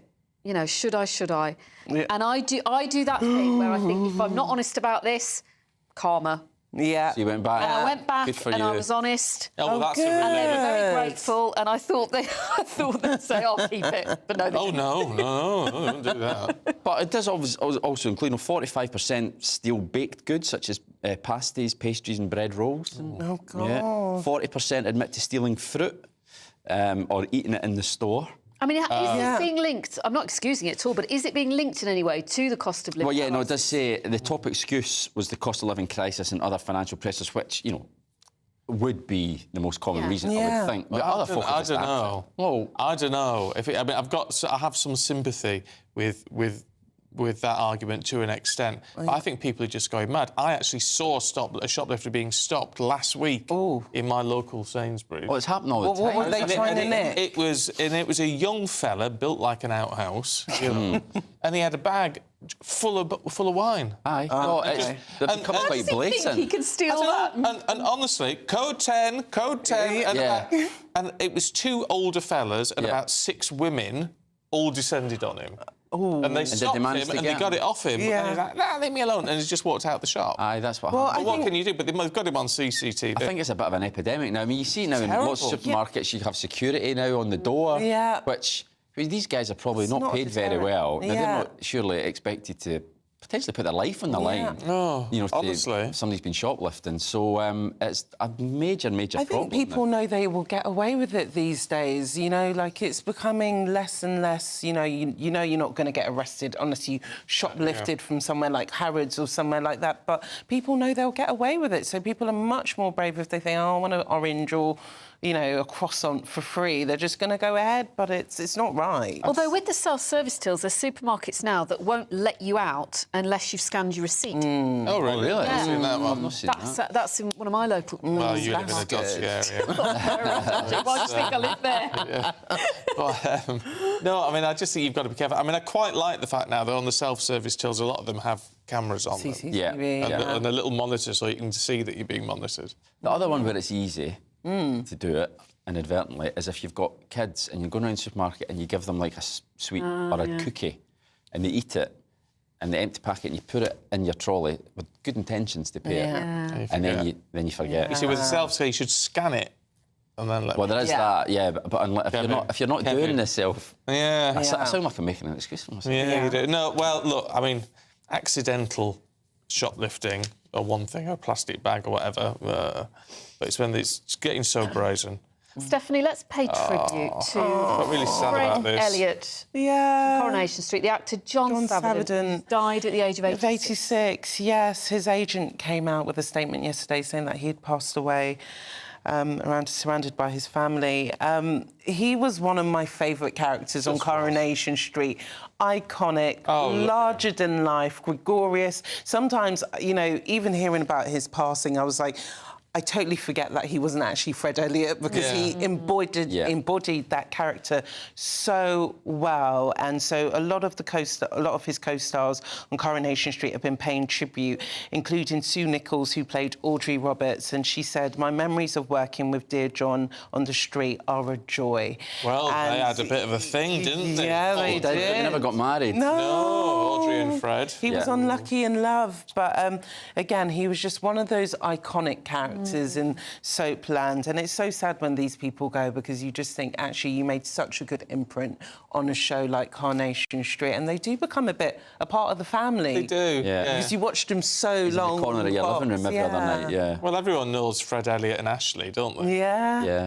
Normal people. How long had he been off screen for? I think his last thing was in maybe 2015. But then had he left Coronation? Yes, he did. He left in 2005. He's still one of those faces. You just remember. Yeah. That's when you know someone's played a role really well. Kevin, do you want to do do you fancy a bit of glamping? Well, a bit careful with this story. This is a bit saucy, Kevin. I like it. So this is a glamping site which has come under criticism from local residents. Oh, dear. It's called the Secret Garden glamping site because local residents have been complaining about amorous noises, shall we say. Let's just say it. Loud sex. No, it's a breakfast show.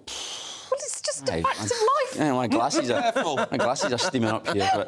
But, noises, yes. But yeah, one resident wrote to the local authority complaining about repeated renditions of 1980s hit Islands in the Stream. That's the other one. I'd complain about that. But also, there's a great quote actually from the person that wrote into the planning authority. He said, "We had to listen to a couple blaring out Islands in the Street over and over, thinking they were Dolly and Kenny." That would drive you mad. Actually, shut it down. What? Well, if it's noise pollution, you know, if it's causing you distress. Well, you just cut the wires, don't you? On the pull out the people ideas. Shut them down. But yeah, there's a few that the residents have talked about the noise coming over, including loud chat and sex in the thin tents. Thin, so it doesn't mask the noise, which I can imagine. There was one says that their son his bedroom is at the back of the house, so he hears it all. Yeah, inconsiderate. You're in a tent. Yeah. You're in a tent. You've got to be a bit more considerate about whatever you do. You just go into your own world, though, when you're in a tent. You forget that anyone... You like a bit of camping, I do like glamping. I love it. But you do forget that you've got neighbours around who can hear everything. Like, I just got back from Costa Rica, and everything I was doing in my tent, including snoring, my neighbours just used to give me weird looks in the morning because they just hear it all. I have to say, Yeah, if you're going to go glamping, why do you want to do it near people? No, yeah, that is. I guess you just sort of some forget people where you're in the kicks. tent. Yeah, but I'd you want to forget be where you well are. away from civilization. Some people just get kicks in different weird ways. They do. Add spice to their relationship, I suppose. I suppose so. Oh, no, we can't do that in 20 seconds, can we? No, we've got 20 seconds left. Carry on talking about glamping. We haven't got time. I tell you what, if we're going to go camping, get a proper tent. You've got a proper tent. I do, leopard print one. Leopard print. Nice. Takes it to Glastonbury every year. Yeah. Well, you won't lose it. No, not Easy at all. to find, yeah. You two, it's been a joy. Stephanie, Kevin, thank you. Thank you. Here's your weather. Looks like things are heating up. Boxed boilers, sponsors of weather on GB News. Hello, very good morning to you. Alex Burkill here again with your latest GB News weather forecast. For many of us today, it's actually going to be largely dry, but it is a bit chilly too. And that's the theme that we start off with. A touch of frost, perhaps some icy patches, and also some fog and freezing fog first thing. But any fog will clear away, and then, like I said, a largely fine day for many places with a decent amount of sunshine, albeit a scattering of showers, mainly around western coasts, perhaps towards the south as well. And these may become a bit more widespread as we go into the afternoon. Temperatures will be around average for the time of year, so just about scraping into double figures towards the south, a little bit cooler than this further north. Later on today, we are going to see many of those showers easing and clearing away, so again for most it is going to be largely dry and we'll have some clear skies once more. Towards the southwest, however, here we are going to see some thicker cloud pushing its way in through the early hours of tomorrow morning and some rain arriving here later on as well. With clear skies for many, again we're likely to see a touch of frost in places and also some more fog and freezing fog too. Through Sunday, and it is going to turn pretty wet and windy across southern parts with some heavy rain, strong blustery winds. All of these unsettled conditions could lead to some localised impacts. Further north, a drier and brighter picture, albeit a few showers dotted around, but most places staying largely fine. Temperatures will be similar to today, so most places getting into mid to high single figures, obviously feeling unpleasant in the wind and rain to the south. Bye-bye. That warm feeling inside from Boxed Boilers, sponsors of weather on GB News.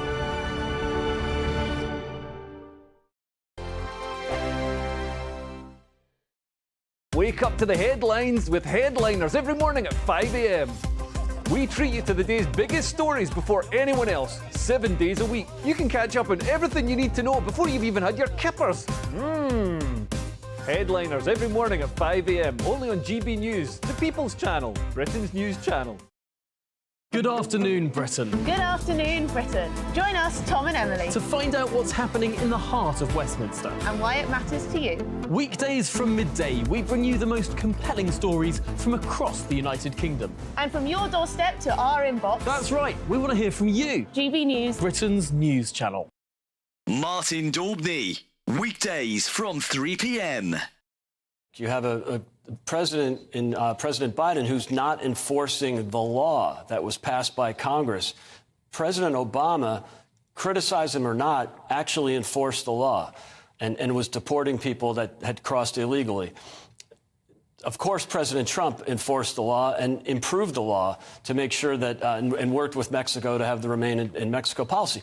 Biden has abandoned federal policy. In fact, he's deliberately trying to let in as many immigrants as possible. More for the Democrats, more is better and less is racist.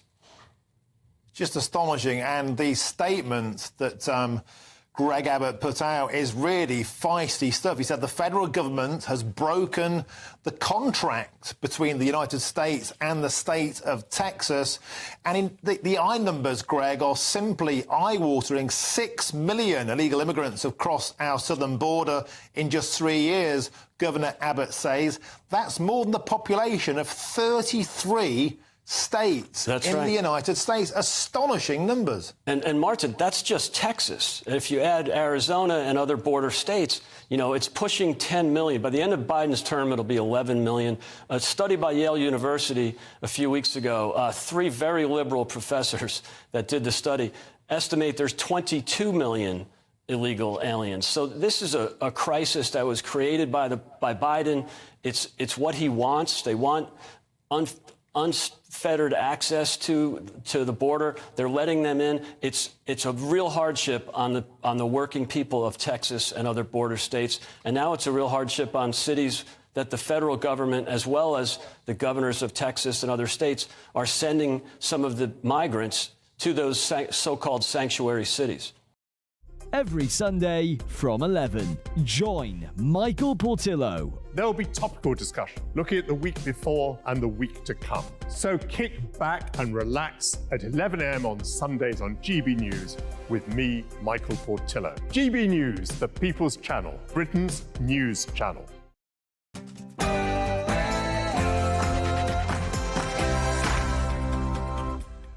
Morning to you. 9 o'clock, Saturday, the 24th of February. Today, the government pledges £250 million more to help the war effort in Ukraine, as today marks the second anniversary of Russia's invasion. I actually believe that these Islamists have got control of our country, but what I do believe is they've got control of Caen, and they've got control of London, and they've got control of Storm as well. Politicians hit out at Tory MP Lee Anderson following his divisive remarks about London Mayor Sadiq Khan. More than 1 million operations cancelled as junior doctors start a new wave of strikes over pay. Never give up, be brave. King Charles reads letters from well-wishers as the White House states that Prince Harry's memoir is not proof that he took drugs. And should those who work past state retirement age pay more tax? We'll debate that a little bit later on. Morning. If it's dry weather you're after, then today brings some good news for most of us, but some heavy rain and strong winds in the south tomorrow. I'll have the full forecast shortly. Morning to you, I'm Stephen Dixon. Very good morning, I'm Pip Thompson, and this is Breakfast on GB News.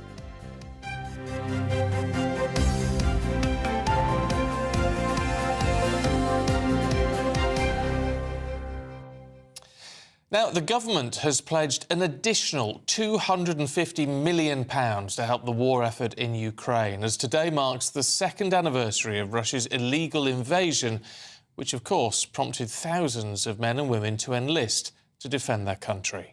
And thousands of women and children were forced to flee their country. Well, in that time, the UK has offered its support, providing not just billions of pounds worth of weaponry, but also vital military training. Well, our reporter Ray Addison joined some Ukrainian soldiers who are training on British soil. Smoke, rubble and destroyed buildings. Since Russia's invasion, Ukrainian soldiers have become used to scenes like this. But these recruits are a long way from their homeland. Here at a secret training camp in the West Country, Zelensky's last line of defence is being taught the art of urban warfare. Until 3 weeks ago, Volodymyr was a taxi driver in western Ukraine. He told me he gave that life up when he realised the military was desperately in need of more support. He's now urging everyone to enlist and fight. Dubbed Operation Interflex, the training is designed to give those with little to no military experience the skills they need to be effective in frontline combat. There are friendly forces in the area. As they move through battle scenarios, drill sergeants urge them to attack the crack, clearing, holding and defending buildings. Essential skills if they ever hope to rid their country of Russian invaders. Lieutenant Colonel Davidson is Interflex's deputy commander. He says the course has changed as the fighting evolves. So we're now seeing UAV and drone presence, a persistence presence. We're also seeing greater minefield depth and IEDs being employed in those trenches. So it's areas like that that we've concentrated on, and the Ukrainians are bringing forward those lessons into our training. Remember the door jogs? I know the door jogs are a bit tight. It's a big job, involving hundreds of British military personnel, translators and 11 other partner nations, including Canada and Australia. Vladislav has served in Ukraine's National Guard since 2013. He says when he joined, his training focused on defending the country. But now in the UK, he's learning how to attack. There are 6 training camps like this across the UK, and 34,000 soldiers have passed through their doors. But at this stage in the war, with Ukraine being forced to concede ground to Russia, the skills the soldiers are learning have never been needed more.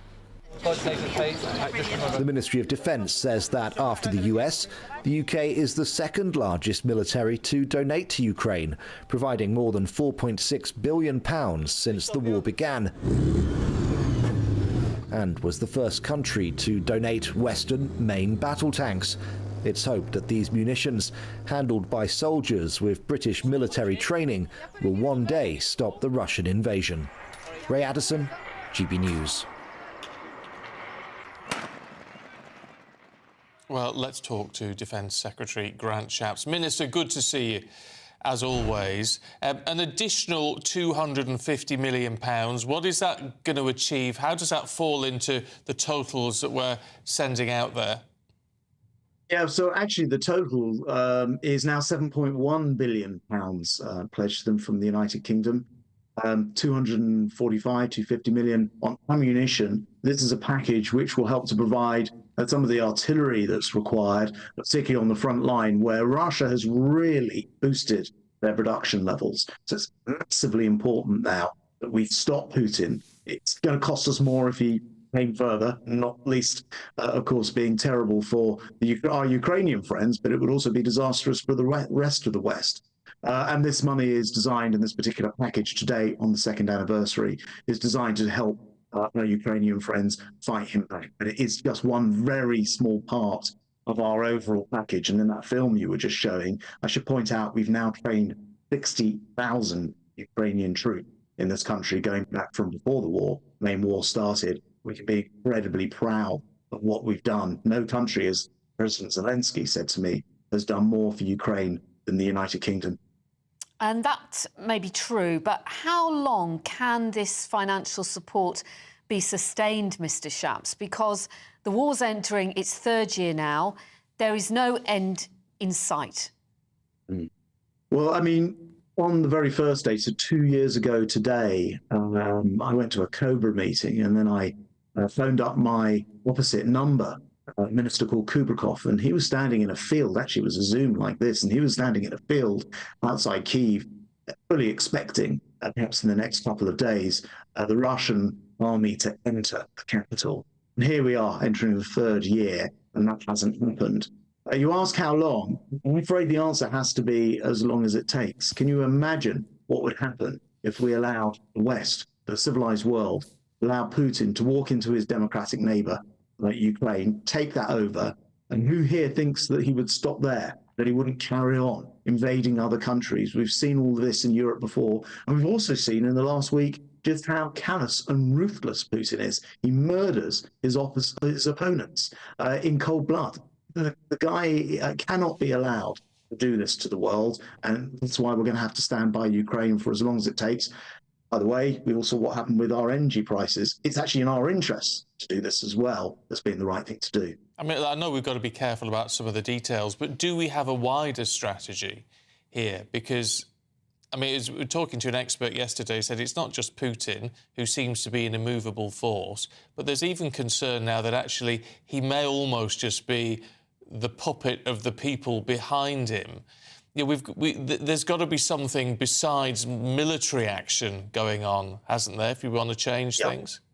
Yes, and you'll be interested to hear, last week I met in Brussels at NATO, 52 countries in a sort of Ukraine defence contact group, discussing exactly those types of points, not just the immediate military assistance and the longer-term assistance, but also, you know, what does this mean? And not just, by the way, for Russia and Putin. And what does it mean for others watching this going on? A much more assertive China, North Korea, now nuclear armed, Iran, causing all those problems in the Middle East with their proxies. It's a much more complicated world.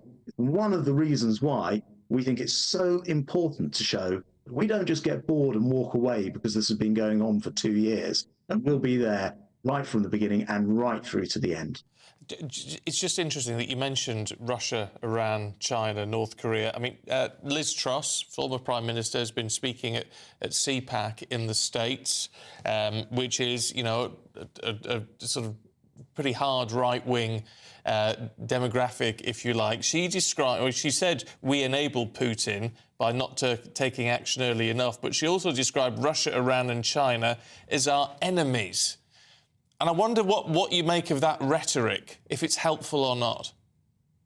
Well, I think Putin is certainly our enemy. I don't think there's any doubt about that. North Korea don't abide by any of the international agreed world order rules. Iran certainly helps to control or likes to try, but often fails, and funds and trains and equips a whole bunch of Iranian proxy groups like the Houthis, who we've been seeing a lot from recently, Hamas themselves, Lebanese Hezbollah and others.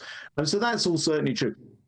China, certainly much more assertive. 10 years ago, they looked like there was a sort of golden era, much more assertive in their approach. I wouldn't describe them as enemies, but I would describe the world's being in a much less stable form. And I made a speech about this in London at Lancaster House last month, where I talked about, unfortunately, we've moved from that sort of post-war to a sort of more pre-war world. That doesn't mean we're about to go to war. It just means we need to be much more assertive, in particular in making sure that we are ready to deter our adversaries. And that's why we've always spent above the 2% NATO minimum of GDP on our own defence, and we're making sure our plan is to go up to 2.5% in time.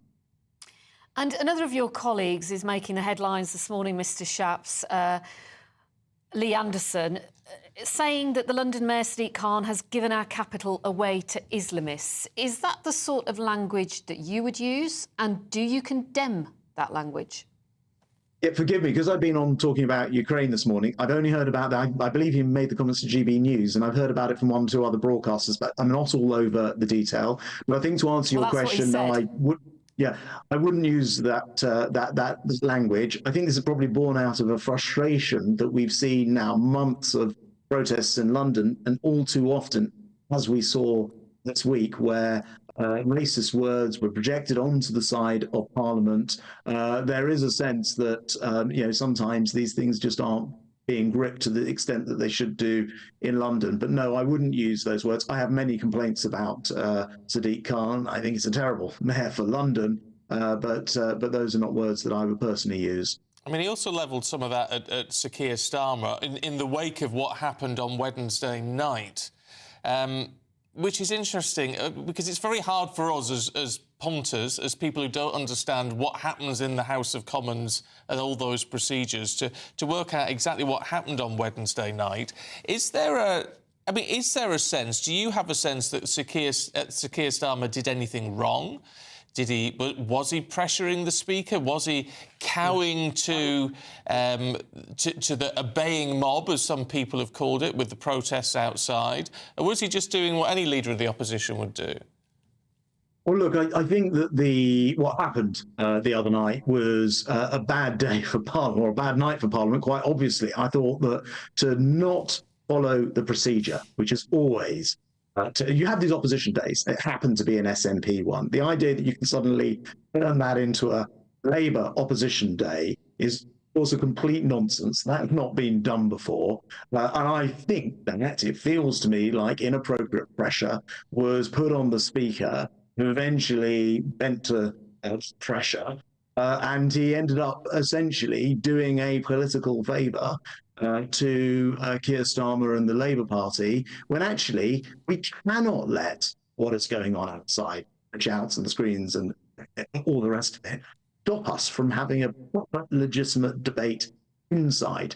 And that means making sure that we are not cowed and threatened by anything that people are saying outside. We have to be, as parliamentarians, the ultimate backstop to be able to have those debates. So the Speaker was obviously wrong to cave into that. But yes, I am critical of whether it was Keir Starmer or his whips or some other henchman, I don't know. But I am critical because I do think that the Labour Party put unreasonable pressure, fully knowing that it wasn't their day after that day. It was the SNP's day. They put unreasonable pressure on, and I'm afraid it ended up in a heck of a mess. Yeah, and it does feel like everything is so febrile at the moment, and language, of course, is so important. What would you say, Mr. Shapps, to some people, and there is a school of thought out there, that Islamophobia is not taken as seriously as anti-Semitism. Well, my view is one of the great features of the United Kingdom is actually we all get on pretty well. And the sad thing about what's happened in the last few months is you've had this very shrill and sometimes very intimidatory atmosphere where Jewish people, the Jewish community has felt under attack. There has been a rise in Islamophobia as well. I think the issue is that you've got people going out, and I know there have been over 600 arrests, nearly all of them being from the marches, which have claimed to be pro-Palestinian, but sometimes some of those marches have just gone over the top. And, the examples of that this week with a racist slogan being projected onto the side of the Houses of Parliament. I mean, how can that be acceptable? Designed to actually make people fear. No other purpose for that slogan at all. And that shouldn't be tolerated in society. But to answer your direct question, I strongly believe in a country where people have the liberty to go out and say what they want, where people do not feel intimidated for doing so. We can just do with lowering some of the rhetoric and in particular some of the actions on these marches, which go way beyond what is reasonable in a civilised society. Minister, it's always good to see you. Thanks very much indeed. Thank you. Thank you. Well, we mentioned those comments by Lee Anderson, the Tory MP. Pretty sort of divisive comments, it could be argued at least, about Sadiq Khan and Sir Keir Starmer. This is what he said. I don't actually believe that these Islamists have got control of our country, but what I do believe is they've got control of Khan, and they've got control of London, and they've got control of Starmer as well. And we've seen the shocking scenes played out in Parliament just a few nights back where Starmer crumbled. He put pressure on the Speaker to alter the rules, if you like, for the nature of the debate and the ultimate voting. And this is a result of weak leadership. So Lee Anderson made those comments after former Home Secretary Suella Braverman claimed that Islamists were in charge of Britain following the Gaza ceasefire debate. Let's talk to our political correspondent, Catherine Forster, who joins us now. I mean, Catherine, there's no doubt there is some concern about the rhetoric involved here, even if there is perhaps in some ways some sympathy and some political argument that can be made about what was said. Yes, there's a lot of anger, there's a lot of division in the air at the moment, isn't there? And of course it all rather came to a head with events in Parliament the other night, and then subsequent to that we've had that article by Suella Braverman and then Lee Anderson, Deputy Tory Party Chairman, yesterday on GB News, upsetting an awful lot of people with his comments. There's been a huge reaction to what he said. People from across the political party spectrum basically saying that he should have the Conservative whip removed from him. Wes Streeting from Labour, Annalise Dodds, similarly Daisy Cooper from the Lib Dems saying, Rishi Sunak, you can't let this man represent the Conservative Party with this sort of language. Even Conservatives have come out criticising him too. People like Sajid Javid, Rory Stewart, Gavin Barwell also. Yesterday, the Conservative Party were saying, look, what he was trying to do was point out that Sadiq Khan is in charge, ultimately, of the Metropolitan Police in London. And he feels, many people would feel, that they're not doing their job adequately in terms of MPs feeling threatened, feeling in some cases scared to go out of Parliament. The other night, we've got that report on the front page of the Times today that one of the organisers wanted so many people to come to that demonstration that basically Parliament had to be locked. That is very, very worrying, of course, and it's difficult enough getting good people to stand for Parliament. This sort of language, this sort of rhetoric, many people will see is unhelpful. But Lee Anderson, for his part, is saying, look, there's a real problem here. It's not okay for from the river to the sea to be projected onto Parliament. The police should be doing more. So strong feelings on all sides on this issue. And are you getting any reaction to it where you are today, Catherine, which is at the Spring Rally of Reform UK in Doncaster? Well, people are just beginning to arrive. The conference, Reforms Conference here at the racecourse in Doncaster isn't due to start for another hour or so. So they haven't actually opened the doors yet. But it will be interesting to see what Richard Tice has to say to me about this later. I'll be talking to him just after 12 o'clock. He will make a big speech about 20 past 11. He will be saying basically Labour's dreadful, the Tories are dreadful. They say, look at the placard, ready to save Britain. OK. Catherine, good to see you. We'll catch up with you a little bit later on. Thank you. Doncaster, I like Doncaster. Yeah. I wonder how chilly it is in Doncaster this morning, because it was flipping freezing in Oxfordshire when I left home. Here's Alex Burkill with your weather forecast. Hello, very good morning to you. Alex Burkill here again with your latest GB News weather forecast. For many of us today, it's actually going to be largely dry, but it is a bit chilly too. And that's the theme that we start off with. A touch of frost, perhaps some icy patches, and also some fog and freezing fog first thing. But any fog will clear away, and then, like I said, a largely fine day for many places with a decent amount of sunshine, albeit a scattering of showers, mainly around western coasts, perhaps towards the south as well. And these may become a bit more widespread as we go into the afternoon. Temperatures will be around average for the time of year, so just about scraping into double figures towards the south, a little bit cooler than this further north. Later on today we are going to see many of those showers easing and clearing away, so again for most it is going to be largely dry and we'll have some clear skies once more. Towards the southwest, however, here we are going to see some thicker cloud pushing its way in through the early hours of tomorrow morning and some rain arriving here later on as well. With clear skies for many, again we're likely to see a touch of frost in places and also some more fog and freezing fog too. Through Sunday, and it is going to turn pretty wet and windy across southern parts with some heavy rain, strong blustery winds. All of these unsettled conditions could lead to some localised impacts. Further north, a drier and brighter picture, albeit a few showers dotted around, but most places staying largely fine. Temperatures will be similar to today, so most places getting into mid to high single figures, obviously feeling unpleasant in the wind and rain to the south. Bye-bye. Now, should people who work past state retirement age pay more tax? We'll debate that in just a moment.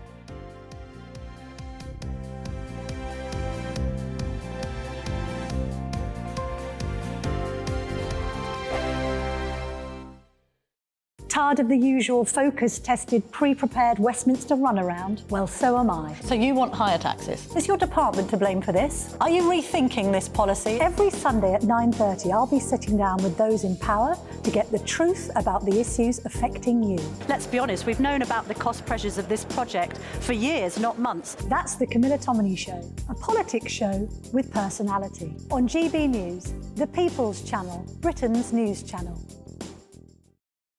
Britain's Newsroom, weekday mornings from 9:30. The EU rules are trying to choke even that. And I just think, you know, I would join this protest in a heartbeat. And you are right to point out this stuff about them being right-wing. How dare they slate them as right-wing when these are real people whose livelihoods and are remember, being a lot of people who work in the farm industry, Malone, get paid very little money. They get paid. Agricultural workers are very badly paid. They get paid nothing, Pierce. And, you know, the profits... I think on Clarkins Farm I read somewhere that I saw that when you sell it like a sheep's skin, it's 30 pence or something. Right. And you say, what? Yeah.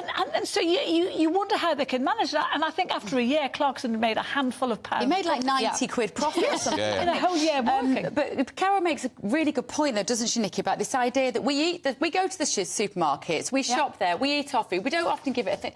And the farmers have become so frustrated by this idea that they are not respected. Absolutely. I mean, they're running what are effectively small businesses, often family businesses that are being passed down through generations. They also tend to know the land and the animals better than anyone else in those areas.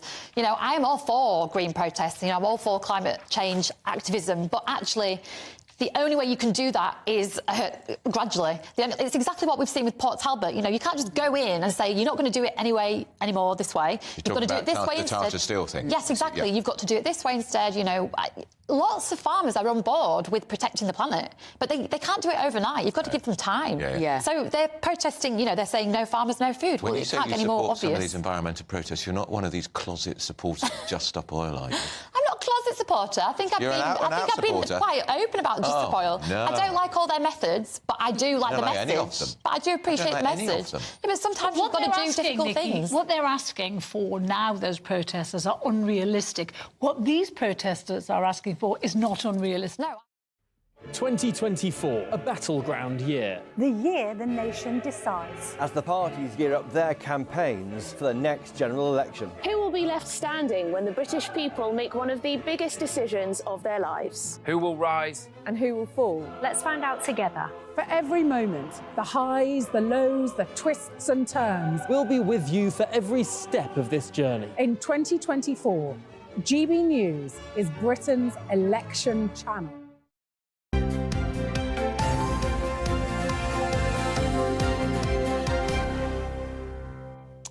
9:25, good morning to you. Now, most employees who are still working past state pension age don't pay national insurance. But apparently that's predicted to cost the state £153 billion by 2027.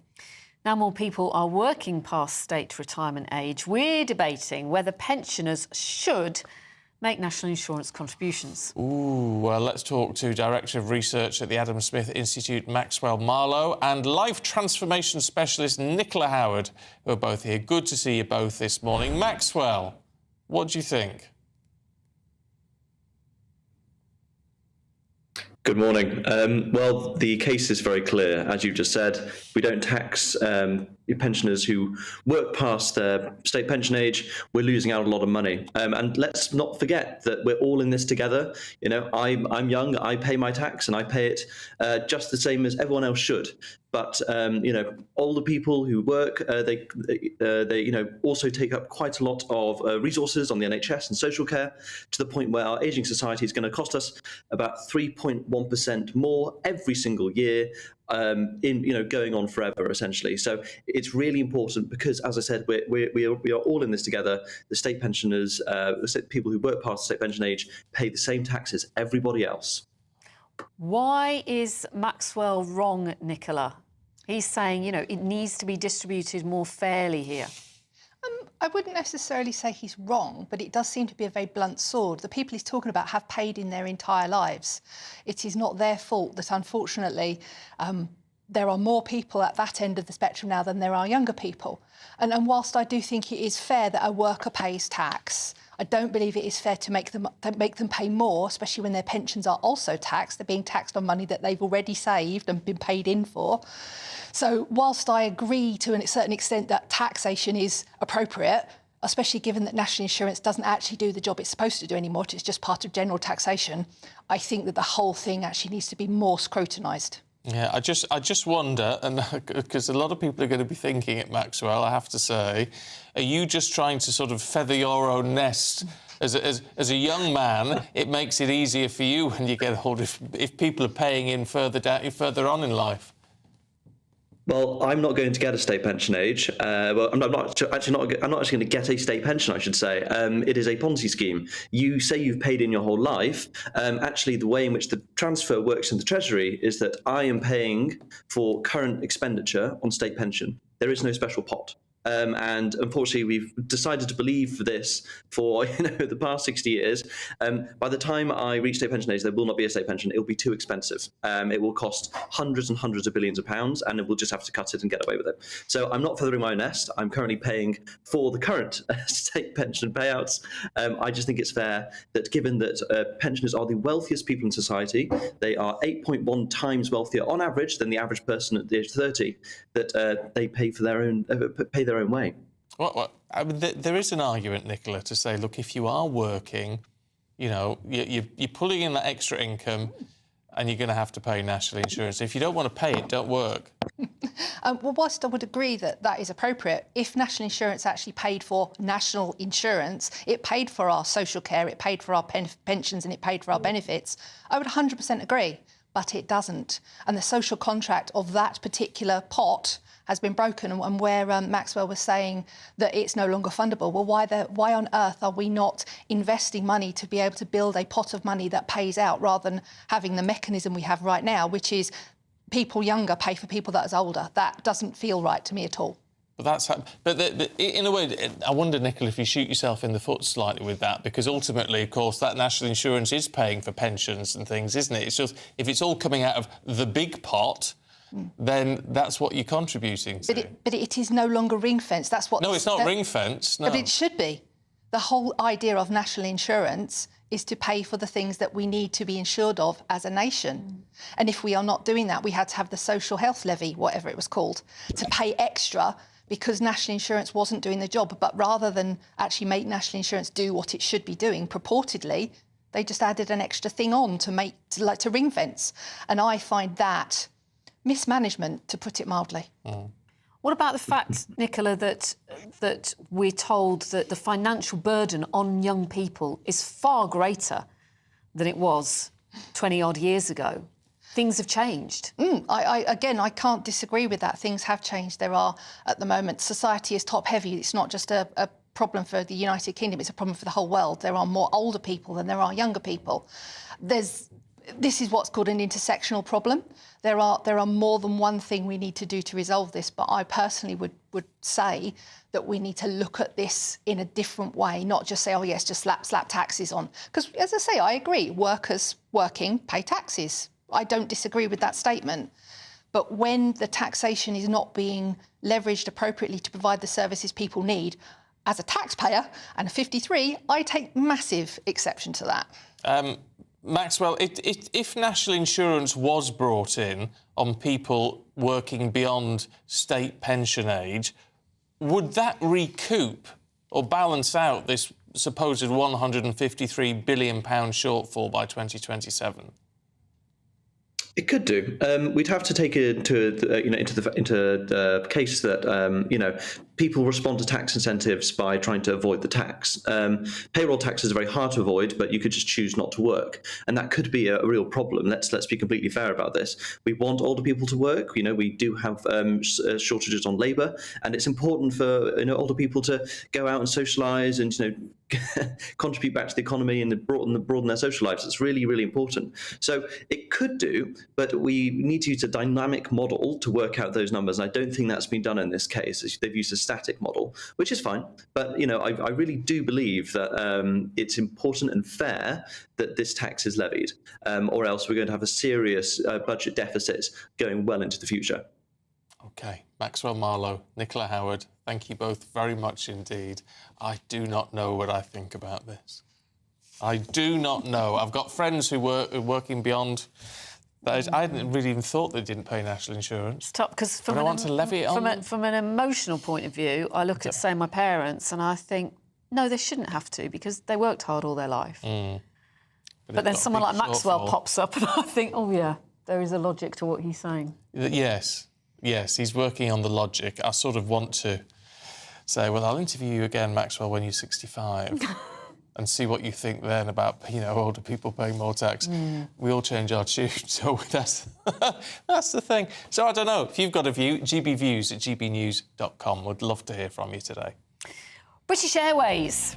They've been ranked among the worst airlines in a UK passenger satisfaction survey. We're going to be giving you the details on that next. You're with Breakfast on GB News.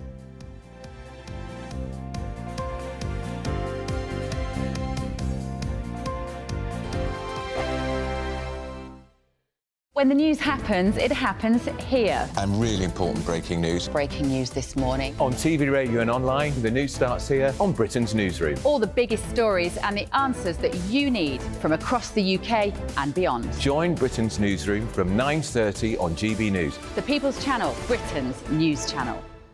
The Camilla Tominey Show. Sunday mornings from 9:30. We had Grant Shapps on last week. He was talking about how defence spending is now creeping up to 2.25% of GDP. Ben Wallace's predecessor suggested it should be 3%. We hear that we've got the smallest army, I think, since the Napoleonic Wars. Numbers are down. There's a question as to whether we can staff frigates in the Red Sea. Why haven't we sent aircraft carriers? What's your impression of the situation? Well, I don't think it matters how much you spend, it's how effectively you spend it. And we spend it very ineffectively. We have lots of scandals about defence spending. And I think partly because of the monopoly position of some of our defence suppliers, we don't get good value and we don't get reliability. This latest story in the Telegraph is that HMS Diamond, which is our ship, which is out there defending the Red Sea, doesn't have the capability of firing a missile from the ship to the land, so it can't participate in the attacks on the Houthis. So in order that we can participate in the attacks, we're flying RAF aircraft from Cyprus, which is a very long way away. When I was Defence Secretary, I ordered cruise missiles for our nuclear-powered, but not nuclear-armed submarines. And I think we have 6 or possibly 7 of those. But last autumn, it was reported that 5 of those were out of commission, were not available. We have about 21 aggressive surface ships. So we've got 2 aircraft carriers, then we've got frigates, and we've got destroyers. But at any one time, you can count on about half of those not being available because they're under refit or whatever. So we have a minimal surface fleet now. And for whatever reason, it doesn't seem that we're able to deploy a submarine to the area that can fire cruise missiles. Our 2 aircraft carriers, built at enormous expense, are sitting in Portsmouth. Which seems to most people ludicrous, well, at least with what's going on. It doesn't seem ludicrous to me. I'm Andrew Doyle. Join me at 7 o'clock every Sunday night for Free Speech Nation, the show where I tackle the week's biggest stories in politics and current affairs with the help of my 2 comedian panellists and a variety of special guests. Free Speech Nation, Sunday nights from 7 on GB News, the People's Channel, Britain's news channel. In the GB Newsroom, we bring you the news as it happens. With our team of dedicated journalists across the UK, we're ready to give you accurate reporting every day. When the news breaks, we'll be there with bulletins on GB News, the People's Channel, Britain's news channel.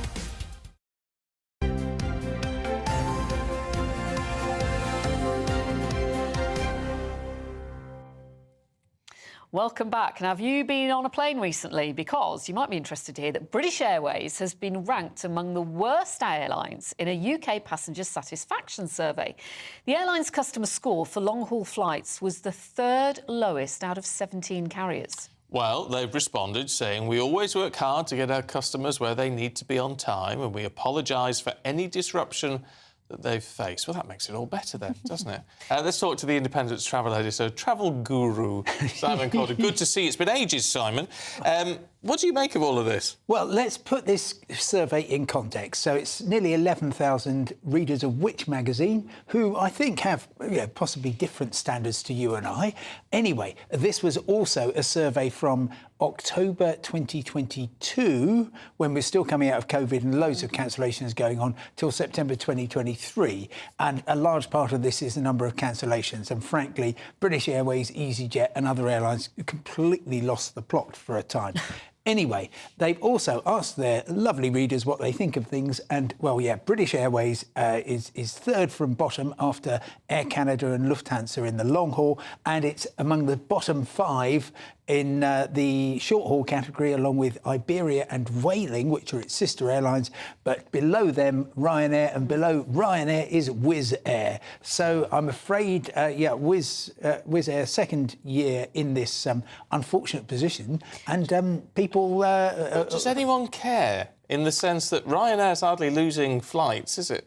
Losing passengers? No, I mean, they're now carrying 25% more passengers than they did before COVID. They've got plans to take over the world, or at least Europe, in terms of aviation. And they just say that we don't really pay much attention to these surveys because just look at the numbers. And my main thought about this is some significant surprise that, for example, value for money, Air France, Scandinavian Airlines are rated better than Ryanair. And say what you like about Ryanair, you are going to be on the safest airline in the world, and you're probably not going to be paying too much for it, although obviously lots of people get cheesed off with extra charges for baggage. And for that, British Airways is great because you can take almost your body weight in cabin baggage on board, 46 kilograms. Do you think there's a difference in terms of people's satisfaction between short haul and long haul? So with short haul, maybe they're a bit less bothered who they fly with because it's a shorter journey, whereas long haul, they're going to be a bit more choosy. Well, there's an awful lot of that, yes. So best long haul airlines, Singapore Airlines, Emirates and Virgin Atlantic, all of them are great. All of them are relatively expensive compared with some of the opposition. And therefore, things like in-flight entertainment and catering and so on, and seat comfort are also important. Short haul is much more of a commodity. And my goodness, I celebrate the fact that here we are, really nearly 30 years on from the start of the no-frills revolution. We have absolutely the best aviation industry in the world. If you want to go to Rome tomorrow, you can probably find something for 100 quid. You couldn't have done that in the early 1990s. We've also got, apart from Ryanair, the second safest airline in the world is EasyJet. You know, you're safe, you're not paying too much money. Yeah, you might be cheesed off. Yes, you might want a free cup of tea, but frankly, I still think we're living in the best possible times in terms of airlines. And yeah, in terms of those short haul, I mean, I mainly do short haul, and I tend to fly like EasyJet, really, because it tends to be the cheapest. I wonder if this is a little bit like sort of doing a survey on which bus you prefer getting. Yeah. Oh, sure, yes. I mean, it's exactly. But Jet2 always do well. Yeah. Now, there's a whole number of reasons for that. Extremely well-run company. They take a completely different attitude, really. So you go to, for instance, where I was a couple of days ago, Newcastle Airport. You just walk in. Oh, you're a Jet2 passenger. Walk this way, sir. Right. You know, and it's all, you really feel kind of valued, and that's great. But ultimately, you get on the aircraft, it's perfectly clean, you've got perfectly nice staff, you get where you need to be, hopefully on time, you're safe, and that's the same whether you're on Jet2, on EasyJet, on Ryanair, on Wizz Air. We're very, very fortunate, and I think people should be more appreciative of what the airlines do, even though they do cheese us off from time to time. Yeah. That's a very valid point. Well, I mean, it's true. We have so much choice, don't we? If you don't want to fly with one, it's easy to find another. Or catch the train. Yeah. I often think of you as being more sort of EasyJet rather than a Virgin upper class or whatever sort of person. Yeah. Is that a fair assessment? That's entirely fair, but frankly, I'll travel with whoever's got the lowest fare at the time I want to travel. Yeah. And it's great, and we're spoilt for choice. Yeah, man after my own heart, Simon Calder. Thank you very you. much indeed. Mind you, I'd love to see your air miles. I bet they're worth a bob or two. Right, should we talk royals? King Charles. He's been pictured looking through thousands upon thousands of messages of support following his cancer diagnosis. Meanwhile, on a completely different sort of issue, the White House has said Prince Harry's memoir, in which he talked about drug taking, is not proof he took drugs, and basically it could have been embellished to sell books. Well, royal correspondent and writer Michael Cole joins us now. Michael, King Charles, I mean, really lovely video that we've seen looking at all those messages, and many people will also get a reply. It's something very different, isn't it, to what his late mother would have done? Yeah, good morning, Pip. Good morning, Stephen. Yeah, absolutely right. 7,000 messages, and they will all get a reply if they put an address on it. That is something which I think, as you say, is very, very different. I think Buckingham Palace has certainly upped its act here. I think it can be congratulated. The new people who are handling the public relations for His Majesty are being more open, more candour. There's more frankness about what's going on, and that's all to be welcomed. There we see some of the cards that are coming in, and I'm sure he'll have some help dealing with them as they come out of his red box and he communicates. And I think he's been moved. I mean, he said, didn't he, that he was moved to tears, whether they were tears of laughter or tears of concern. I think, big boys don't cry, but I think the king probably makes his own rules. and anybody's entitled to have a few tears when they're confronted with intimations of their own mortality. There we are. Never give up, be brave, don't push it. In other words, get well soon. I think the King has actually moved by the outpouring of concern for him. Perhaps he suddenly realized that people do really like him. He's quite clearly a good man. He's always tried to do the right thing. I was never one of his greatest fans when he was Prince of Wales. I admit that readily. But he's started off very, very well as king. Last year was an excellent first complete year for him. 2 state visits to France and Germany, and then on to Kenya, as well as the coronation. And it started so well. And I think people are feeling concerned that he's been afflicted in this way by cancer. And I think the press office and himself, he'll be making these decisions to be as candid as possible about it. There's actually won him plaudits and won him concern, and that's right and proper. Yeah. No, Michael, good to see you. Thank you very much indeed. Short and sweet this morning, Michael, because coming up, award-winning blind Braille artist. What's a Braille artist, you may ask? Well, we'll be finding out, because we're talking to Clark Reynolds in just a couple of minutes. Wake up to the headlines with Headliners every morning at 5 a.m. We treat you to the day's biggest stories before anyone else, 7 days a week. You can catch up on everything you need to know before you've even had your kippers. Headliners every morning at 5 a.m. only on GB News, the People's Channel, Britain's news channel. Good afternoon, Britain. Weekdays from midday. Chris, what is the preferred way in which the police go about their business at the moment? There's these 2 strands of thinking. Evidence-based policing versus bobbies on the beat. It's very, very difficult. The problem that police have got, basically, is that they're too thinly spread, and it's too much is expected of them. There's a long list, isn't it? Every month we hear police need to do more about this, police need to do more about that, and police do their best. They're overwhelmed with bureaucracy. I mean, when I was a young PC, if I took a shoplifter in, then I'd be in and out within an hour. You take a shoplifter in now, and you're doomed for the rest of your shift for 6 or 7 hours dealing with the bureaucracy. Police want to get back in those communities because community policing is really the core of policing. But such are the demands on their time at the moment, and the bureaucracy, and the fact that they are struggling now to retain experienced officers.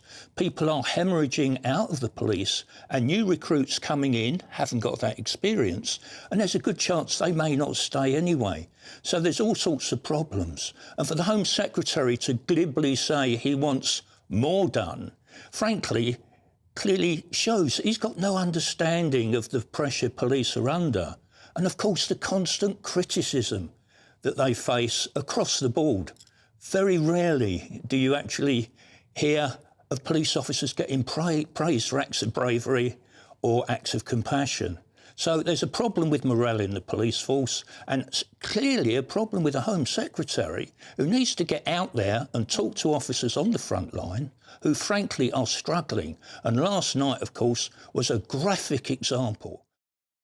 Every Sunday from 11, join Michael Portillo. There will be topical discussion, looking at the week before and the week to come. So kick back and relax at 11 a.m. on Sundays on GB News with me, Michael Portillo. GB News, the People's Channel, Britain's news channel. When the news happens, it happens here. And really important breaking news. Breaking news this morning. On TV, radio and online, the news starts here on Britain's Newsroom. All the biggest stories and the answers that you need from across the UK and beyond. Join Britain's Newsroom from 9:30 on GB News. The People's Channel, Britain's news channel.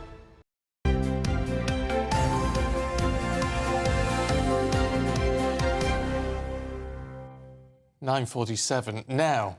Award-winning Braille artist Clark Reynolds hosted his first solo art exhibition. It's called The Power of Touch last year, and it allowed visitors to view, touch and experience art in the way that someone with limited vision would. And this was a massive hit amongst schools and families. And now he's all set for his second solo exhibition called 5 Degrees of Vision. Well, he joins us now, and it's a real pleasure to see you this morning. Talk us through this, because I don't think most of us really know what Braille art is. I mean, heck, we don't really know how Braille works, basically. The idea is I treat the Braille as typeface. Like, you know, there's famous typographers out there. So I'm basically a Braille typographer. And what I do is I blow up the dot, I make it powerful, I give it colour, and we start to talk about Braille and sight loss through the medium of my art. OK, so what I have here, Clark, if I can show that, is a shopping list? Shopping list, yeah, because obviously when I go to schools, I'm trying to think of words that we always use in our vocabulary. Yeah. You know, and you know, when you go shopping, you know, the bread, milk, eggs, flour, there's always words that we always use. So it's a great way, and I say that piece has been touched by thousands of children over the last How many couple of years. items are on this shopping list? Oh, I have no idea. No idea. I probably about 20. And how do the children... I mean, you've taught thousands, you were telling me. How do they react when they get to...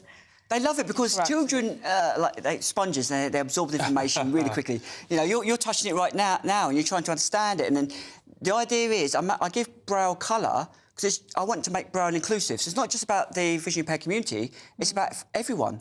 Because if I made it inclusive, it would be everywhere. It would be on every toilet door. It would be Braille menus. It'd become the norm. And that's really important. Yeah, I mean, look, I've got the alphabet here, which is...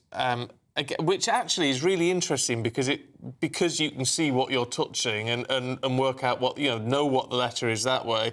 It's still, my brain doesn't want to compute it, though. It's a mathematical language, which is really key. So when I go into schools, I not only teach them Braille, but I stick the maths in through the art, and obviously we talk about social standards through the nature of Braille. And that's why I want Braille to be taught into primary schools during the month of October, which is World Sight Loss Month. You know, and you can have so much fun. I mean, I remember going to a school with reception children, and I used them, like the kids, as the dots themselves. So we spelt out words. So we spelt out the word boat, and then we did the action. We did them. So I made it fun for everyone, and yeah, it's great. Where did this come from then with you, Braille art? Because I think it's fair to say you have a very challenging life, a challenging childhood. Exactly, How did this happen? I think, so I've always used dots in my artwork. I'm a big fan of pointillism, because when I was younger and I was blind in one eye, people used to say, how did I see? And I always used to say it was like looking for 1,000 dots, you know. And when I lost my sight 10 years ago in the other eye, you know, obviously I wanted to be that artist that I always wanted to be at 6 years old.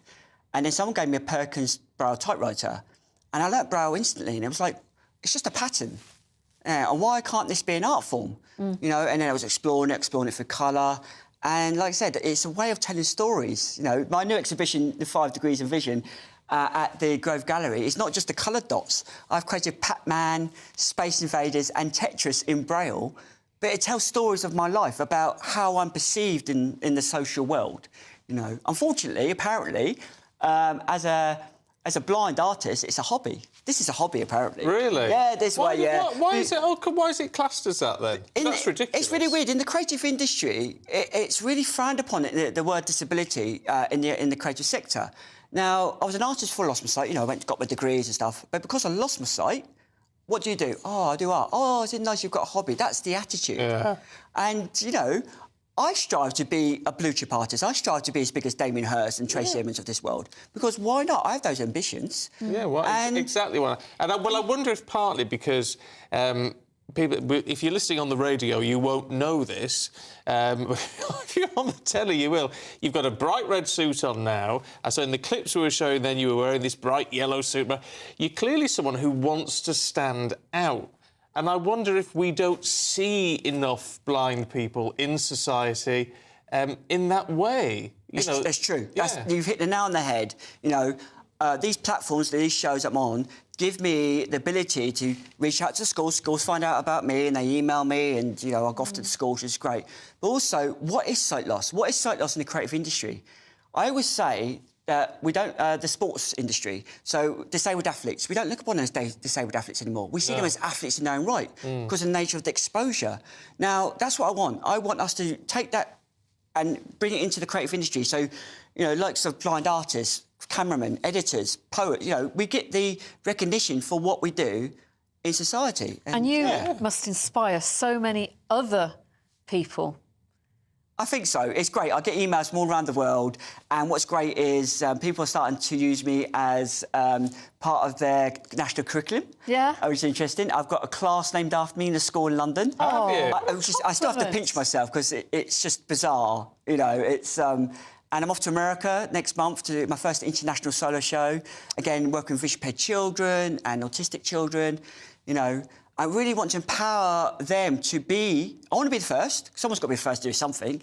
But to break through that wall, break through the stigma attached to sight loss, and that way, when they come through, they're saying, right, I want to be just like Clark. It's like, I want to be just like Damien Hirst. Well, that's a wonderful thing. Yeah, thank you so much for coming in this morning. It's been really great. Thank you so much. Right, that's it from us. Stay tuned, though, because Ellie and Ben are here in just a couple of minutes with Saturday Morning Live. Have a great day.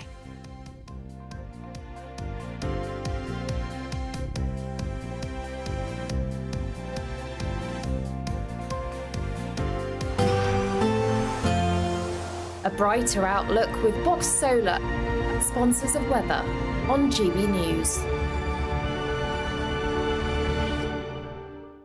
Hello, very good morning to you. Alex Burkill here again with your latest GB News weather forecast. For many of us today, it's actually going to be largely dry, but it is a bit chilly too. And that's the theme that we start off with. A touch of frost, perhaps some icy patches, and also some fog and freezing fog first thing. But any fog will clear away, and then, like I said, a largely fine day for many places with a decent amount of sunshine, albeit a scattering of showers, mainly around western coasts, perhaps towards the south as well. And these may become a bit more widespread as we go into the afternoon. Temperatures will be around average for the time of year, so just about scraping into double figures towards the south, a little bit cooler than this further north.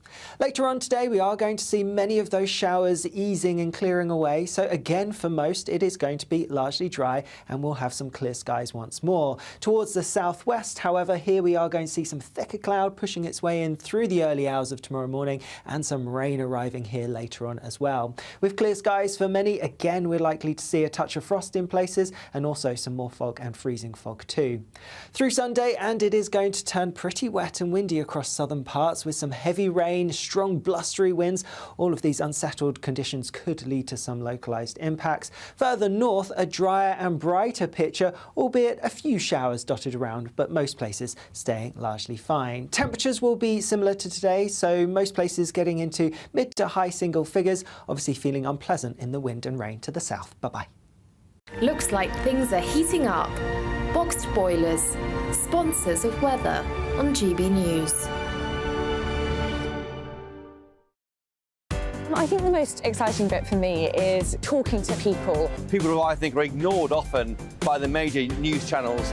We're going to give news they want to hear. There's a voice there that needs to be heard. I think there's a chance here for a diversity of opinion to be expressed, which you don't find elsewhere. It's really exciting. We don't hold back. We're free to say how decisions that are taken here affect us all around the country. Only on GB News, the People's Channel, Britain's news channel. GB News, unlike other broadcasters, isn't obsessed with the London-Westminster bubble. We think there's a nation beyond the M25, and that's why we talk about the issues that matter across the land. Join me on State of the Nation, 8 to 9 o'clock, Monday to Thursday, on GB News. Daisy's listening, and you should too. I'm Michelle Dewberry, and I'm not here to tell you what to think. I'd much rather hear what you have to say. So send in your opinions to gbviews@gbnews.com. Keep them clean, and you never know, I might read them out. With my panel here on Jubes & Co, we debate, we get stuck into the issues of the day on a show where all views are welcome, especially yours. GB News, the People's Channel, Britain's news channel. Patrick Christie's Tonight. Weekdays from 9 p.m. Mike Freer joins me now. Mike, thank you very much for coming into the studio. Thank you for inviting me. Firstly, how are you? It's been a busy day, and it's been quite a traumatic experience.